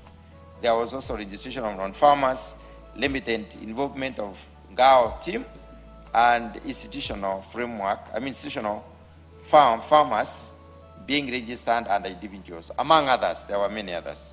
And they gave examples, cited several examples of, for instance, the findings in Busia where the farmers were allocated 716 bags through inflated acreage, and also in Woroni where an allocation of 600 bags was in excess of what was actually intended. On the issue of voucher redemption, Honourable Speaker, the key findings included redemption outside registered counties. There was also immediate resale of subsidized fertilizer, the voucher pooling by brokers and farmers selling vouchers due to financial hardship, among others. And notably, they also gave examples of, certain examples of a farmer having been held with vouchers demanding an equivalent of that 9,000 bags of fertilizer, which means quite a number of acres. And also subsidized fertilizer resold in some areas like Kuresoi in Nakuru County. The issue of governance, Honourable Speaker, also was reported as one of the findings, which had both positive and negative results. The positive ones include strong coordination between NCPB, county governments, and county commissioners, or the Ngao team, multi-agency enforcement and active DCI investigations, as well as effective control at official, border posts. But the negative ones include weak oversight of the last mile distribution centers, limited post-redemption monitoring, and weak supervision of farmers, among others. And they cited some of the losses that were reported. For instance, in Busia, the 422 bags were lost. 60 bags were also lost in Chavakali, last mile distribution center. On the issue of policy gaps, the findings indicated that there were no comprehensive fertilizer subsidy policy. It is not there, it's not in place. There is no fertilizer traceability after redemption. There is also poor integration between the Kiami's data, the land ownership, and other databases that are used, and lack of clear guidelines for institutional farmers or institutional farms, among others. The final one, the second last, was the procurement and distribution challenges, which included late fertilizer deliveries, mismatch between the supply and fertilizer and farmer preferences, inadequate last mile centers, and ICT network failures, which were among the other findings. And finally, also the findings on cross-border smuggling indicate that 772 bags were confiscated around Malaba while trying to cross the border, as well as 5 bags intercepted while being smuggled into Uganda. And I don't know, Speaker, there is also a report on improved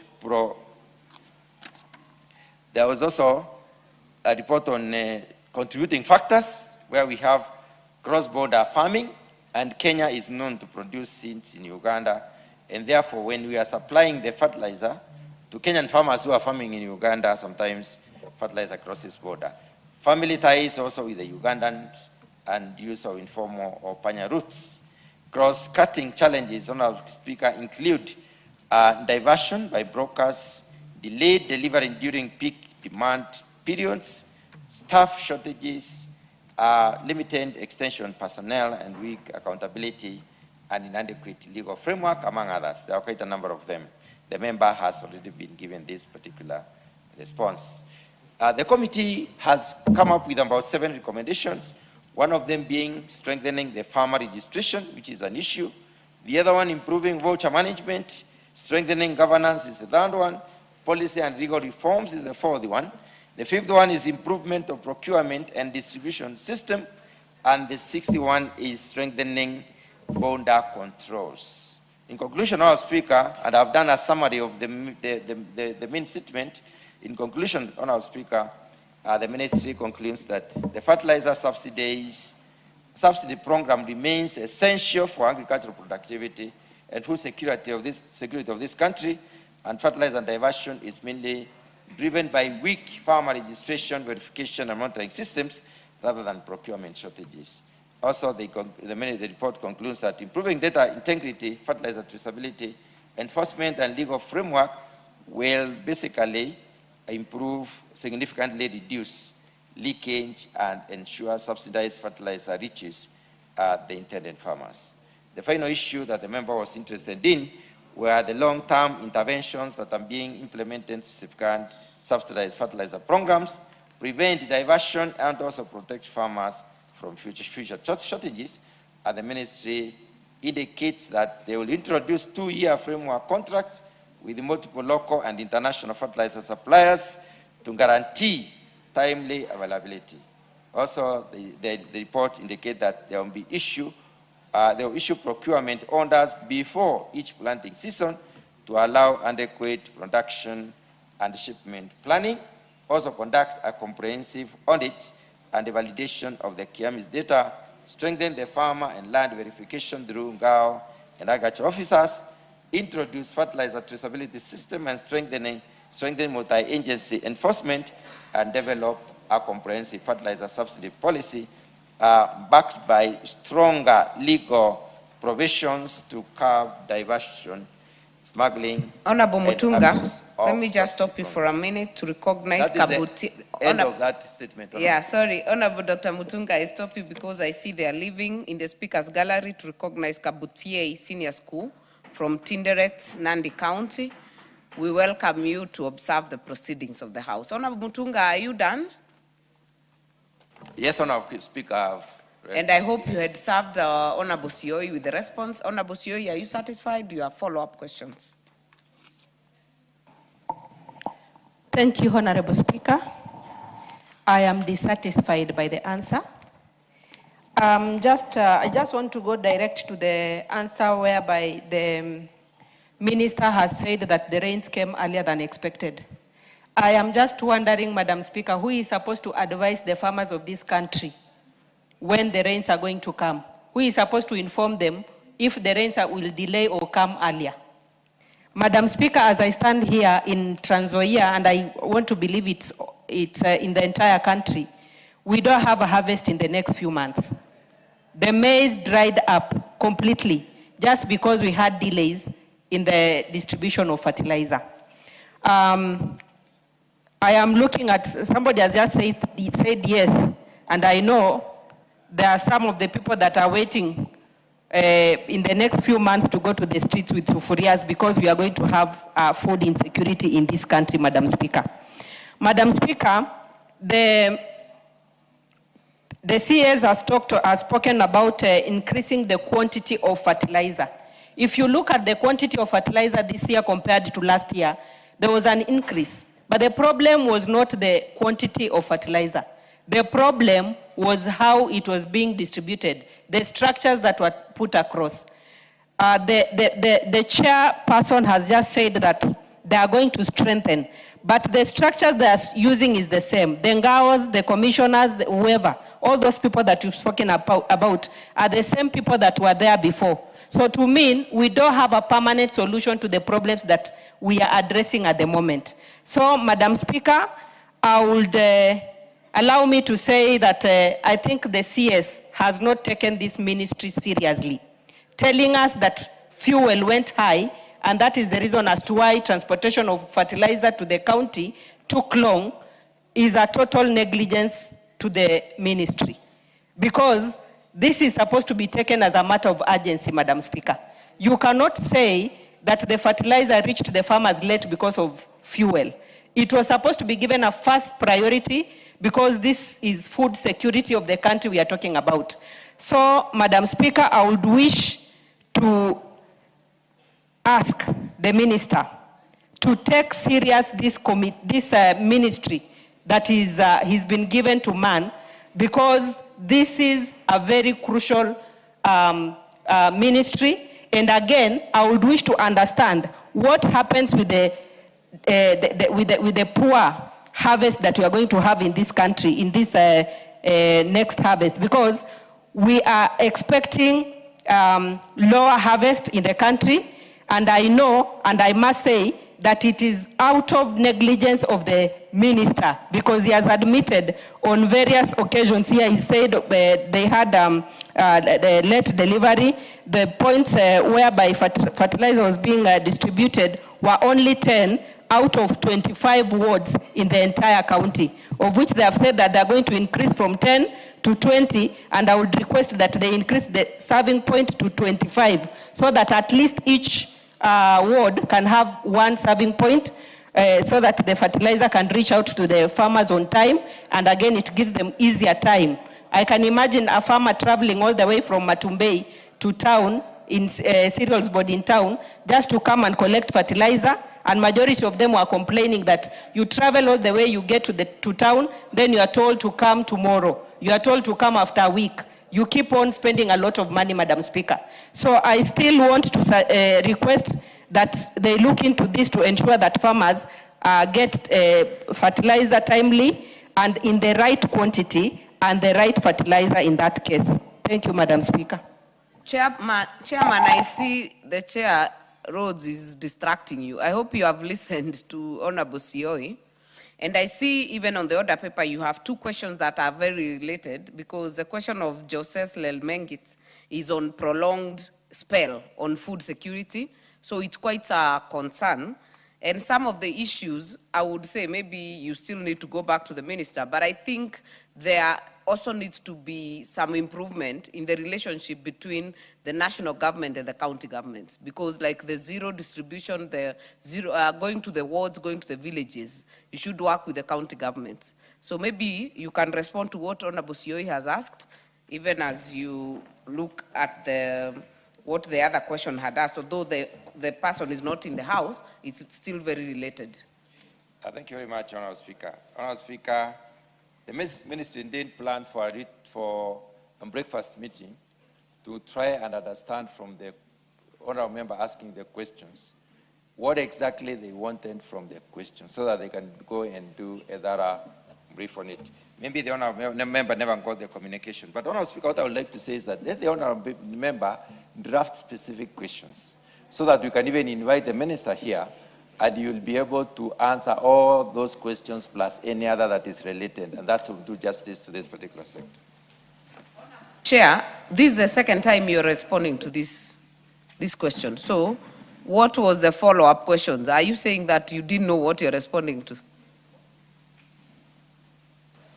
Honorable Speaker, what I said is that when we were required to go back to the ministry for further answers, the ministry planned for a breakfast meeting. Did you inform the member? We invited all the members who had asked questions. Some of them came, others did not come.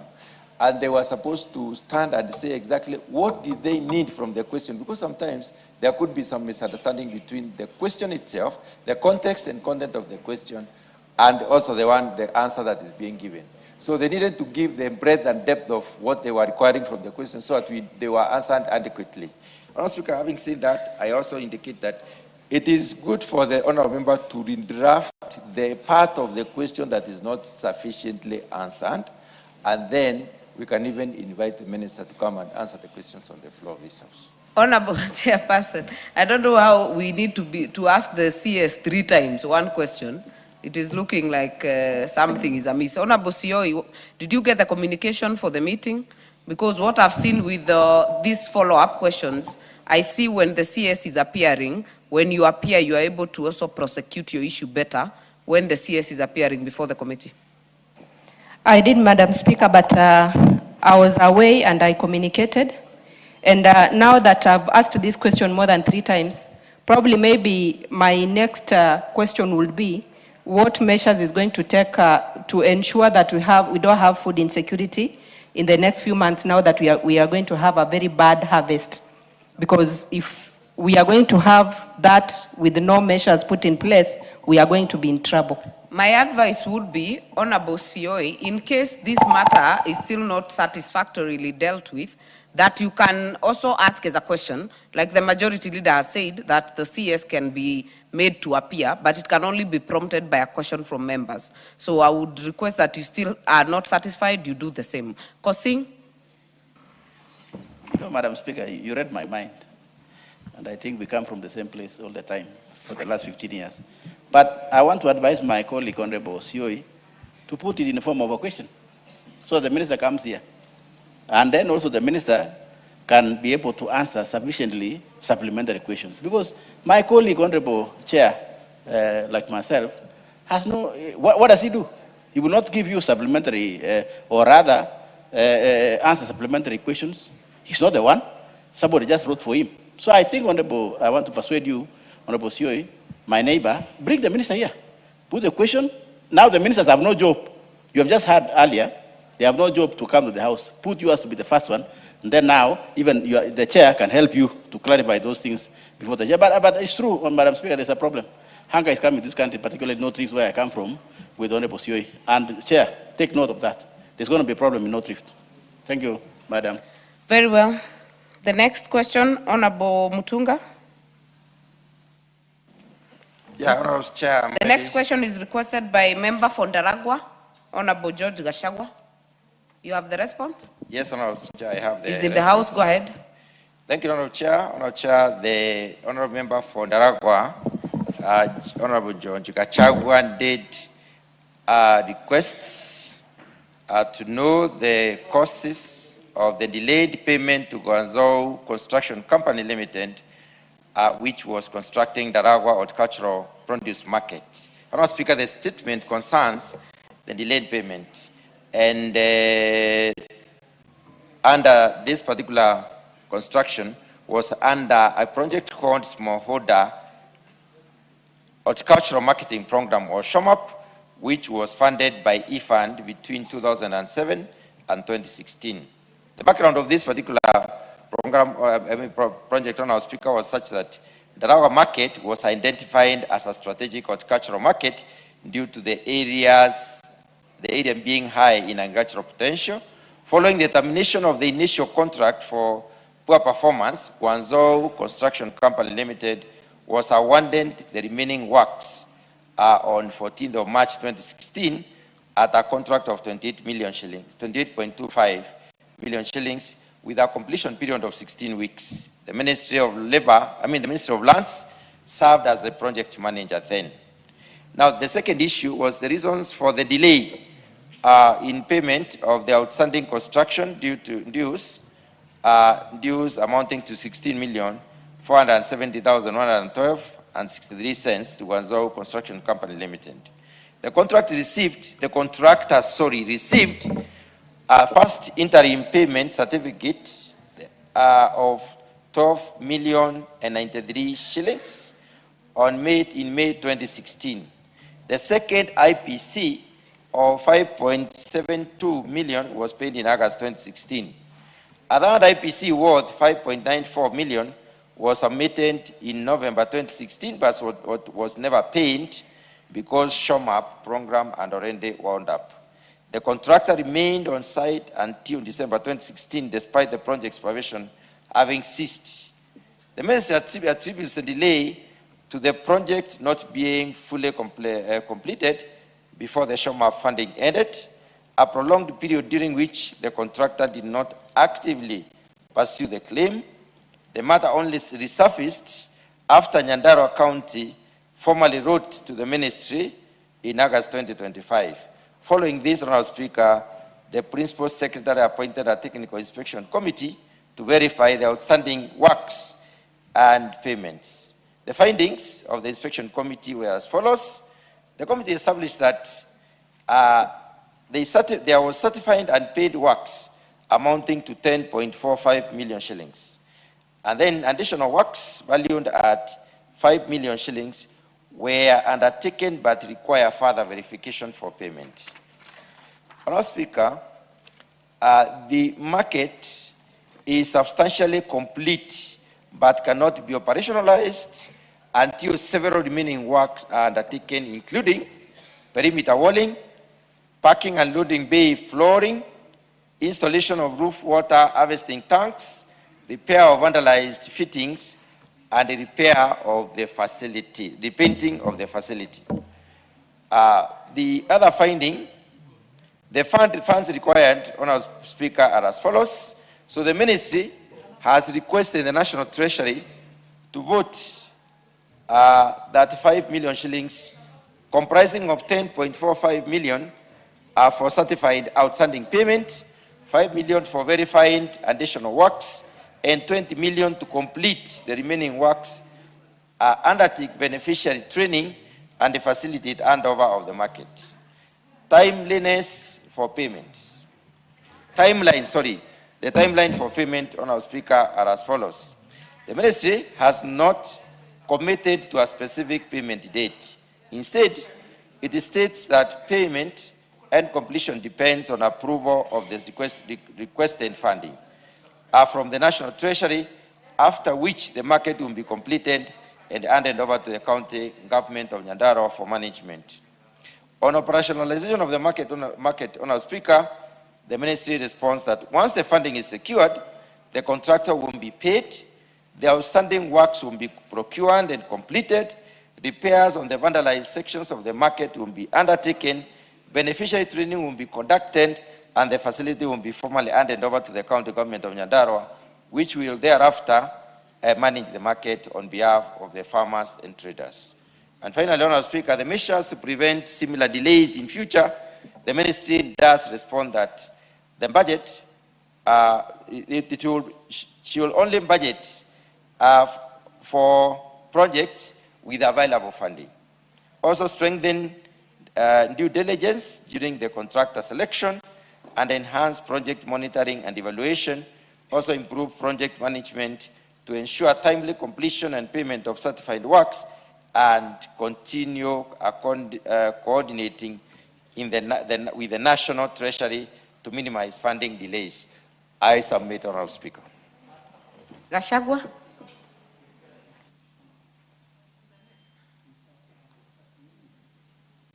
Give the member for Ndaragwa the mic. Thank you, Madam Speaker. I am I'm satisfied by the response, but Madam Speaker, it's worth noting that the facility has remained unused for over 10 years, despite its being completed substantially to usable status. I would wish, Madam Speaker, that the ministry could honor the third IPC, the third interim payment certificate of about 10 million, as recommended by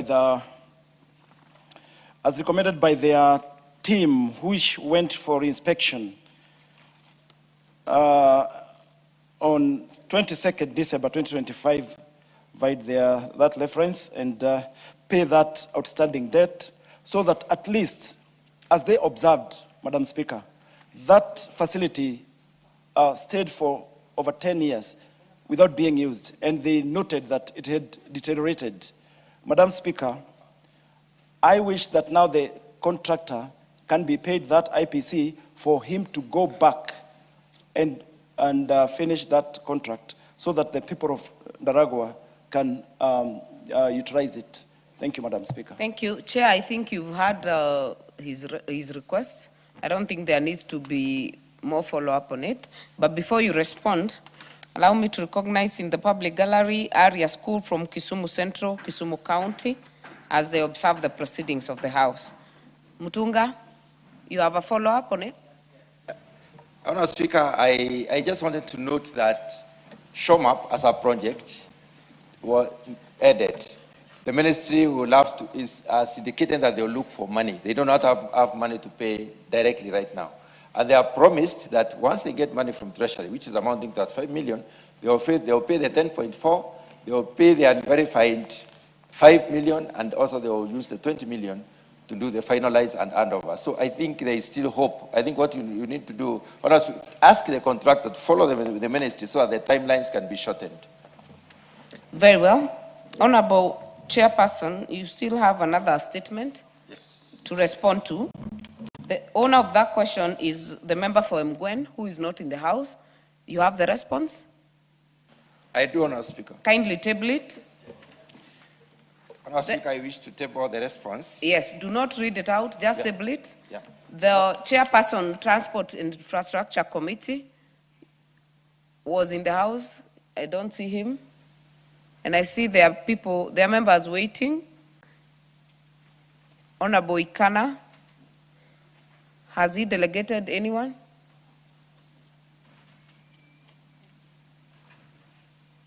And again, the member for Mgwen.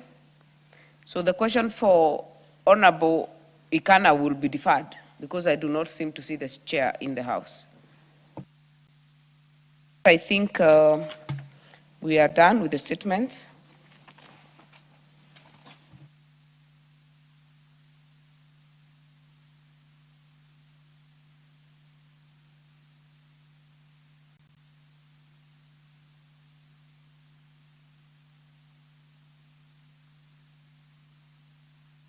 We are done with the order on statements.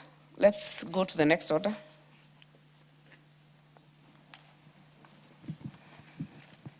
Order number 8, motion. Second report of the status of reports on petitions and resolutions. Mover to reply.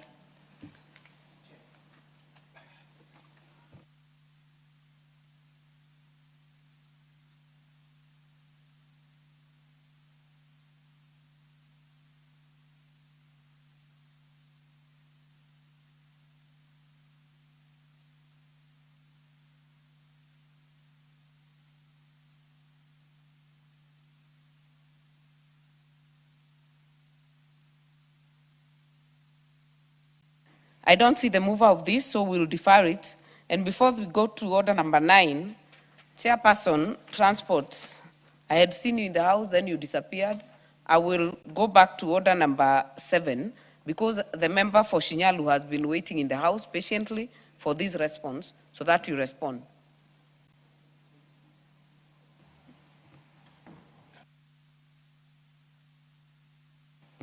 Thank And you, as you get ready, allow me to recognize in the speaker's gallery New Pumwani School from Kamukunji constituency, Nairobi County. Welcome to observe the proceedings of the House.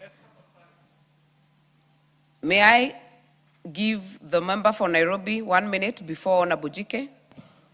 Thank you, Madam Speaker. Madam Speaker, I would like to welcome the students and to tell all the students that are in the House today, welcome to the Parliament, the Kenya National Assembly. We are honored that you are here, and we know that as you observe the work that we do, and you study hard in your schools, one day you will be the one sitting here and representing the people of this great country.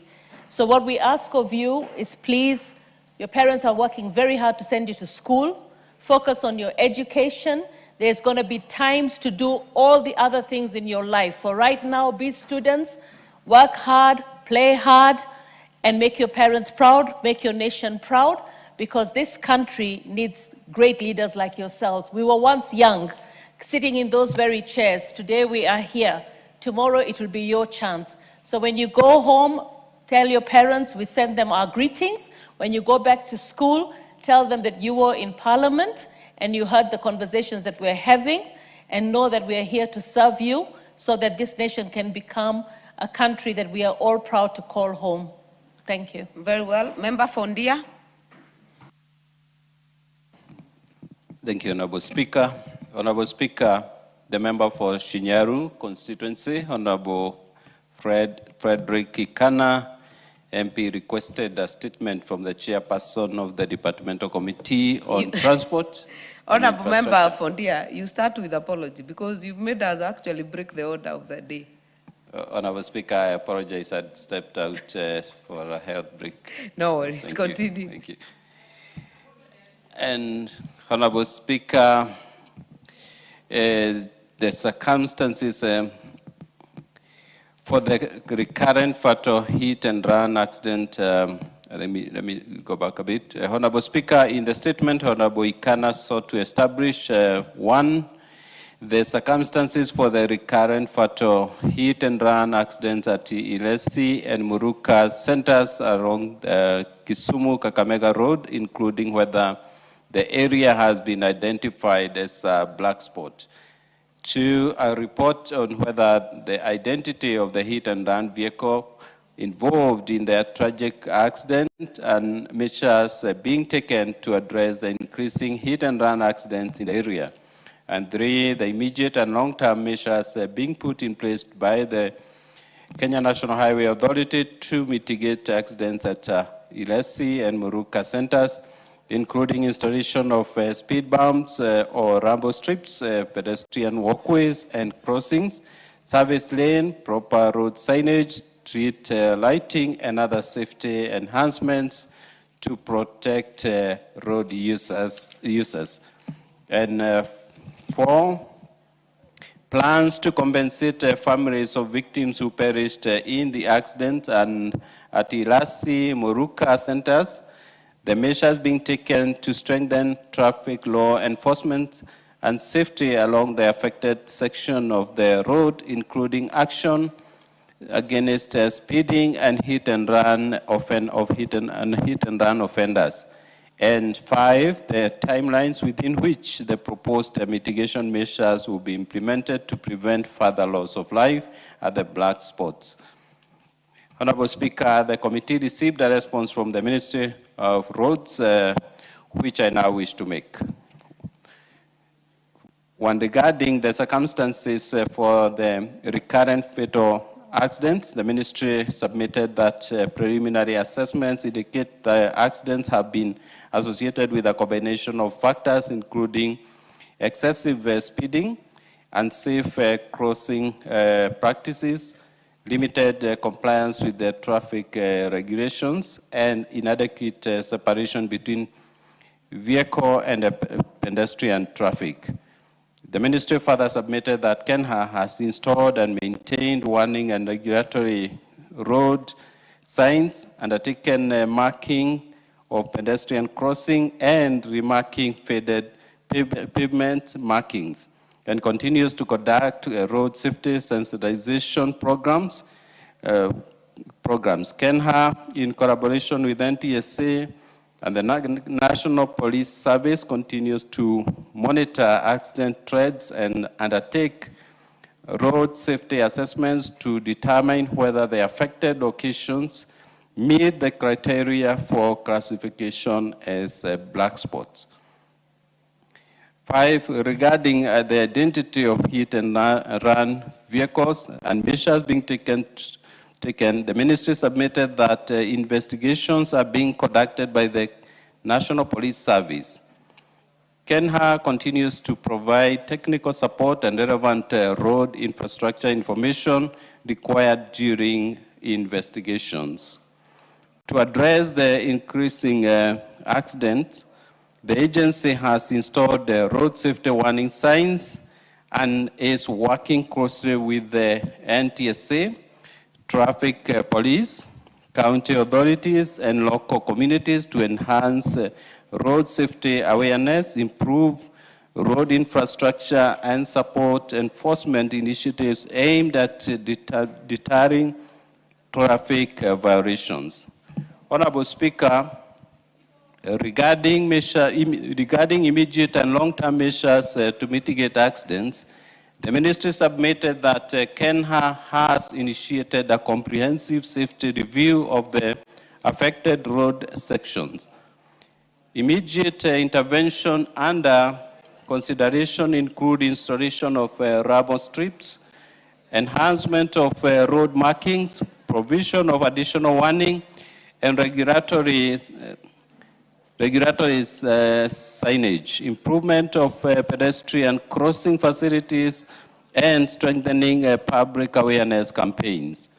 The long-term measures being evaluated include construction of pedestrian walkways, installation of street lighting at trading centers, and provision of service lanes where feasible, and upgrading of pedestrian crossing facilities and implementation of other engineering intervention recommended through road safety audit and traffic studies. These measures, Honorable Speaker, will be undertaken subject to technical feasibility, prioritization, and availability of funding. And regarding compensation of families of victims and strengthening traffic law enforcement, the ministry stated that compensation of victims of road traffic accidents is governed by applicable laws and insurance arrangements involving the parties responsible. Kenya does not ordinarily provide compensation unless liability is established in accordance with the law. To enhance safety, Kenya is in collaboration with the NTSA and National Police Service is collaborating with NTSA and NPS to strengthen traffic enforcement, undertake road safety sensitization campaigns, improve road safety infrastructure, and support measures targeting speeding vehicles and offenders involved in traffic hit and run accidents. And regarding timelines for implementation, the ministry submitted that Kenya has already implemented a number of short-term interventions along the affected road section, including installation of additional warning and regulatory road signs, remarking of faded pavement marking, installation of rumble strips where appropriate, and continuous road safety sensitization programs. The authority will continue monitoring the effectiveness of these measures.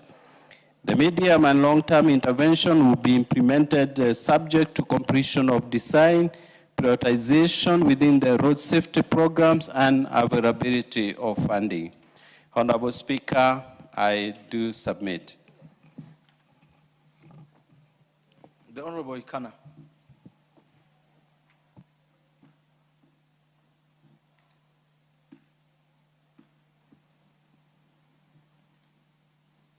Thank you, Mr. Speaker.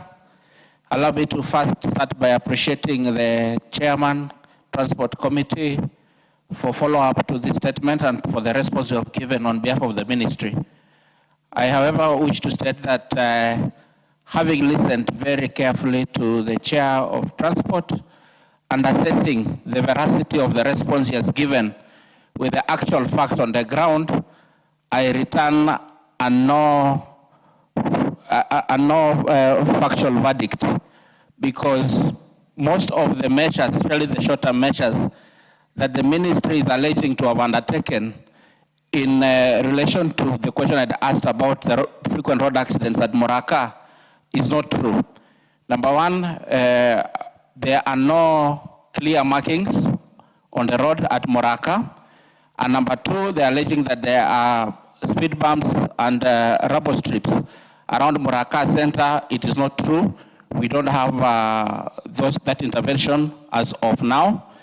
And also there is no a clear speed limit signage around that area, which is a very, very dangerous thing, bearing in mind that we have a very popular school around there, that's Moraka Primary School, with over 800 students, and also a market center.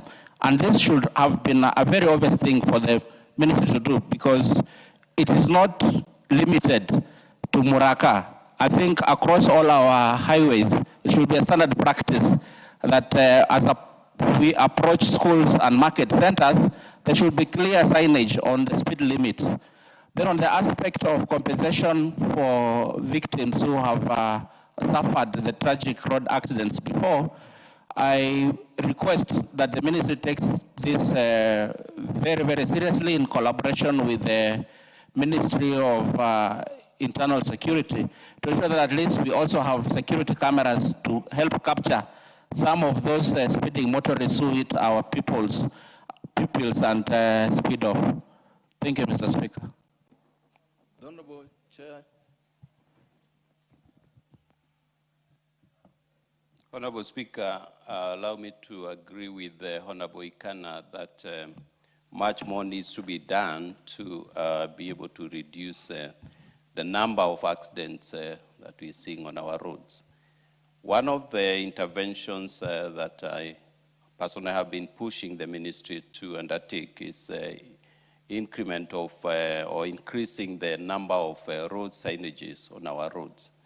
We do not have enough signages on our roads, which makes it very difficult for motorists to even when you don't want to cause an accident. Of course, nobody wants to cause an accident, but you find yourself even hitting a bump where it has not been marked, there is no signage, and it becomes very difficult for motorists to use our roads. One good example, and I'm just reinforcing his concerns. You drive on UN Avenue, Gigiri. There's a bump that was erected the other day where the Dutch embassy has been put up, the new embassy. There is a bump there. it's not marked, there's no signage, and you just, and it's on a downward drive. So it is very difficult for motorists on our road. So we want to agree with the Member of Parliament, and I'm working with the Minister because I have raised this issue with the Ministry so that we engage in this very serious and urgent intervention. Thank you, Honorable Speaker. The Honorable George Karaoke, Akaji K. I think this is a chance for you to go to Western Kenya. We hardly see your ministry on the roads, your committee on the roads. Some of these things, whenever has raised them, take the opportunity to go to the ground. We want to see you in Muraka, in Kakamega, so that the ministry will take you seriously. We want to see members of parliament in Muraka, Kakamega.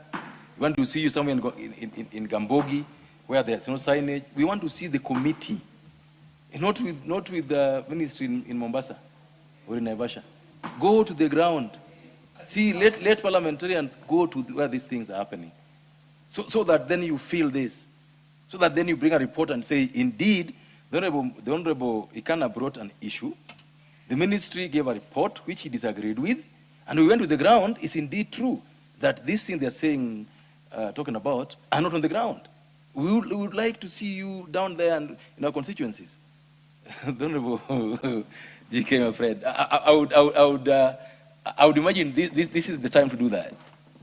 Thank you, Honorable Speaker, and I want to agree with you that we need to visit more constituencies and more parts of this country.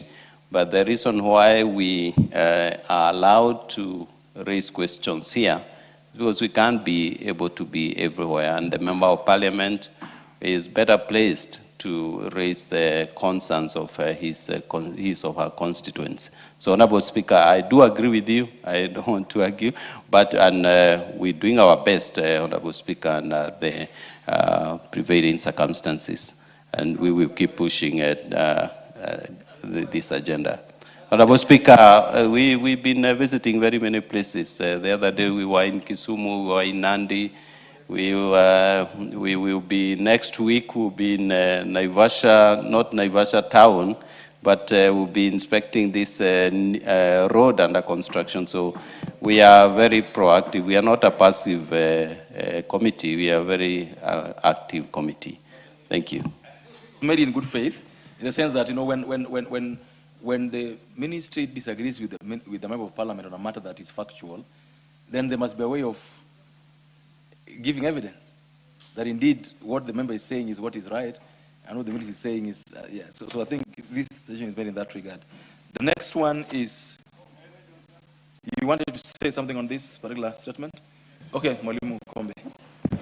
Thank you, Mr. Speaker. Mr. Speaker, I heard the chair saying, and I wish he could be listening. Order, the Honorable Chair, your attention is required. I heard the Honorable Chair saying all that will be done depending on the availability of funds.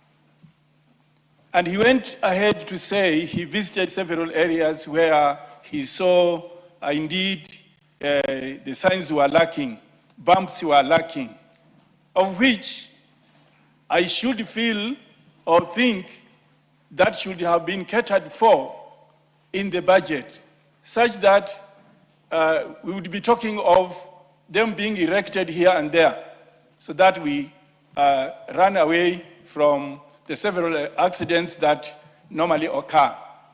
Mr. Speaker, a place in my constituency known as Kwandomo, each and every week we record an accident. No bump, no signs, no nothing. Even the zebra crossing is not there. At least to alert the people this is the right place for crossing. Mr. Speaker, I think the chair and the ministry should do something and be serious on it. Thank you. Properly. Do you want to say something on that? Just to agree with the honorable member that more needs to be done. especially availing funds to put up road signage. So we are pushing the ministry, and I know the minister has in the recent past committed that he will avail more resources to make sure that all our roads are clearly marked, their proper signages, and so that as you drive and as you use our roads, you are well guided by the road signages. Thank you, Honorable Speaker, I appreciate. Well said. So the next response was to a request by the honourable member for Mgwen. I don't know whether the member for Mgwen is in the house. Is the Honourable Joses in the house? Honourable Chair, now that the member is not there, I would allow you to proceed to just table the response. Then it can be discussed next time the member is around. Thank you, Honourable Chair. Do it on the mic.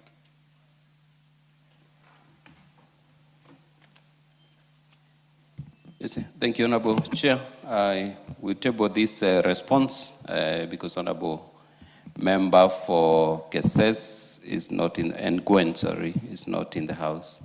Thank you, Honourable Speaker. Just go ahead and say a response to which particular statement request that it's yes, the statement requested by the member who is not in the chamber is, concerns, let me see, requested a statement from the chairperson. He requested a statement from the chairperson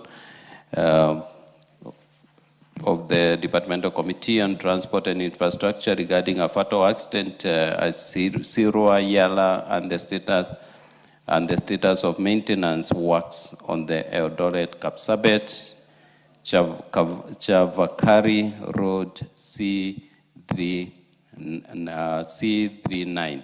Okay. The minister submitted to us the response, and Honourable Speaker, I wish to lay this report on the table of the House. Thank you. Thank you. And that ends the session on requests for statements and responses thereto. We move now to order number, next order. Order number 9, the County Library Services Bill, Senate Bill number 40 of 2024, resumption of debate. Members, debate on this had commenced, proceeded, and we had a member on the floor. We had no member on the floor. When the debate was adjourned on Tuesday, 4th of August, there's no one on the floor, so if there's anyone wants to contribute, come on, how did you say no? There are members who may want to contribute on this, come on. If there's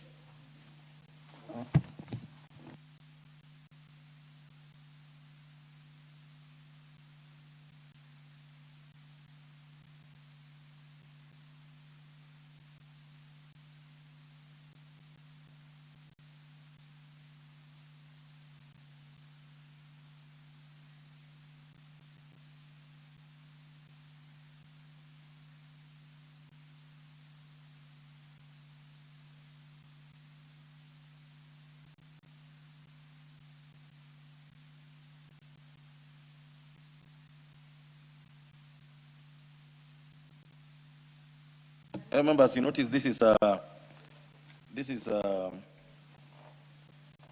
bill from the Senate, and so instead of asking for the call to reply, I would defer debate on this bill to a later date when it's again slowly in the order paper. Next order.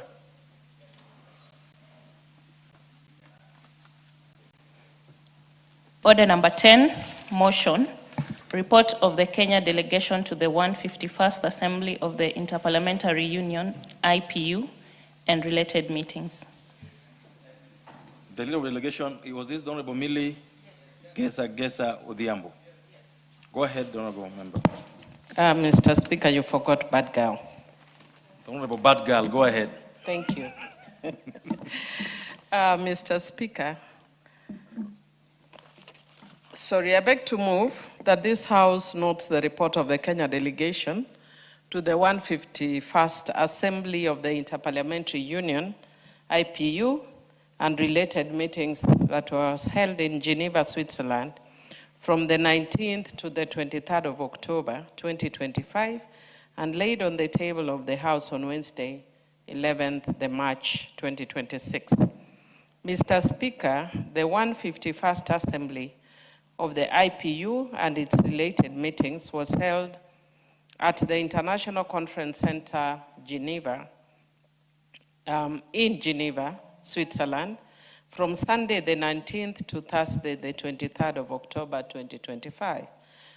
All IPU statutory bodies, including the Governing Council, standing committees, committees on the human rights of parliamentarians and on the Middle East question, as well as the Forum of Women Parliamentarians and the Forum of Young MPs convened during this assembly.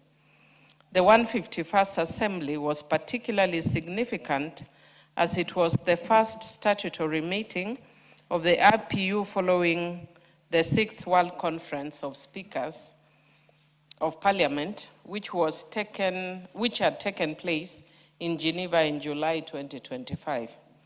Mr. Speaker, the Assembly provided an opportunity to carry forward the commitments made by Speakers of Parliament and to translate them into concrete action and parliamentary action at the global level.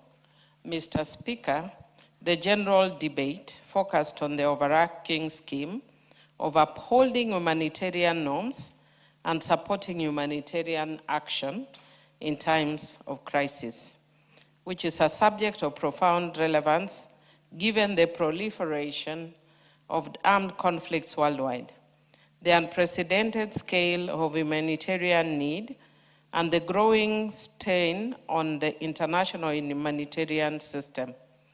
The choice of Geneva as a venue carried particular symbolic weight as a city hosted the diplomatic conference that adopted the Geneva Conventions nearly 80 years ago. For those of us who have studied humanitarian law, do understand what those Geneva Conventions are, which established the cornerstone of international humanitarian law.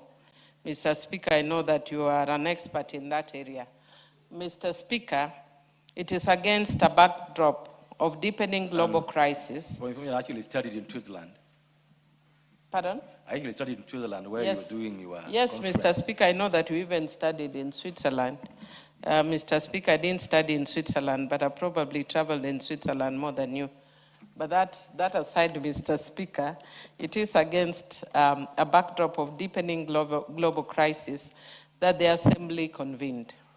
According to the United Nations Office for the Coordination of Humanitarian Affairs, nearly 310 million people were estimated to need humanitarian assistance in 2025, the highest figure ever recorded. Over 123 million people had been forcibly displaced worldwide, and 1.9 million people were experiencing catastrophic hunger. At the same time, funding for humanitarian response was shrinking, and respect for international humanitarian law was being eroded. It was within this sobering context that parliamentarians from around the world gathered to reaffirm their commitment to human dignity and the rule of law. Mr. Speaker, this is one of the topics that I usually find very paradoxical, that we actually have rules of war. I know when I studied humanitarian law, I used to raise it as a theoretical crisis, that humanity needs rules of war. We just need to stop war. Then we don't need rules of war. But because we have people who by very nature create wars and create situations like the one that people were discussing earlier, when I got in, there was a statement that was forwarded here by my Committee of Defense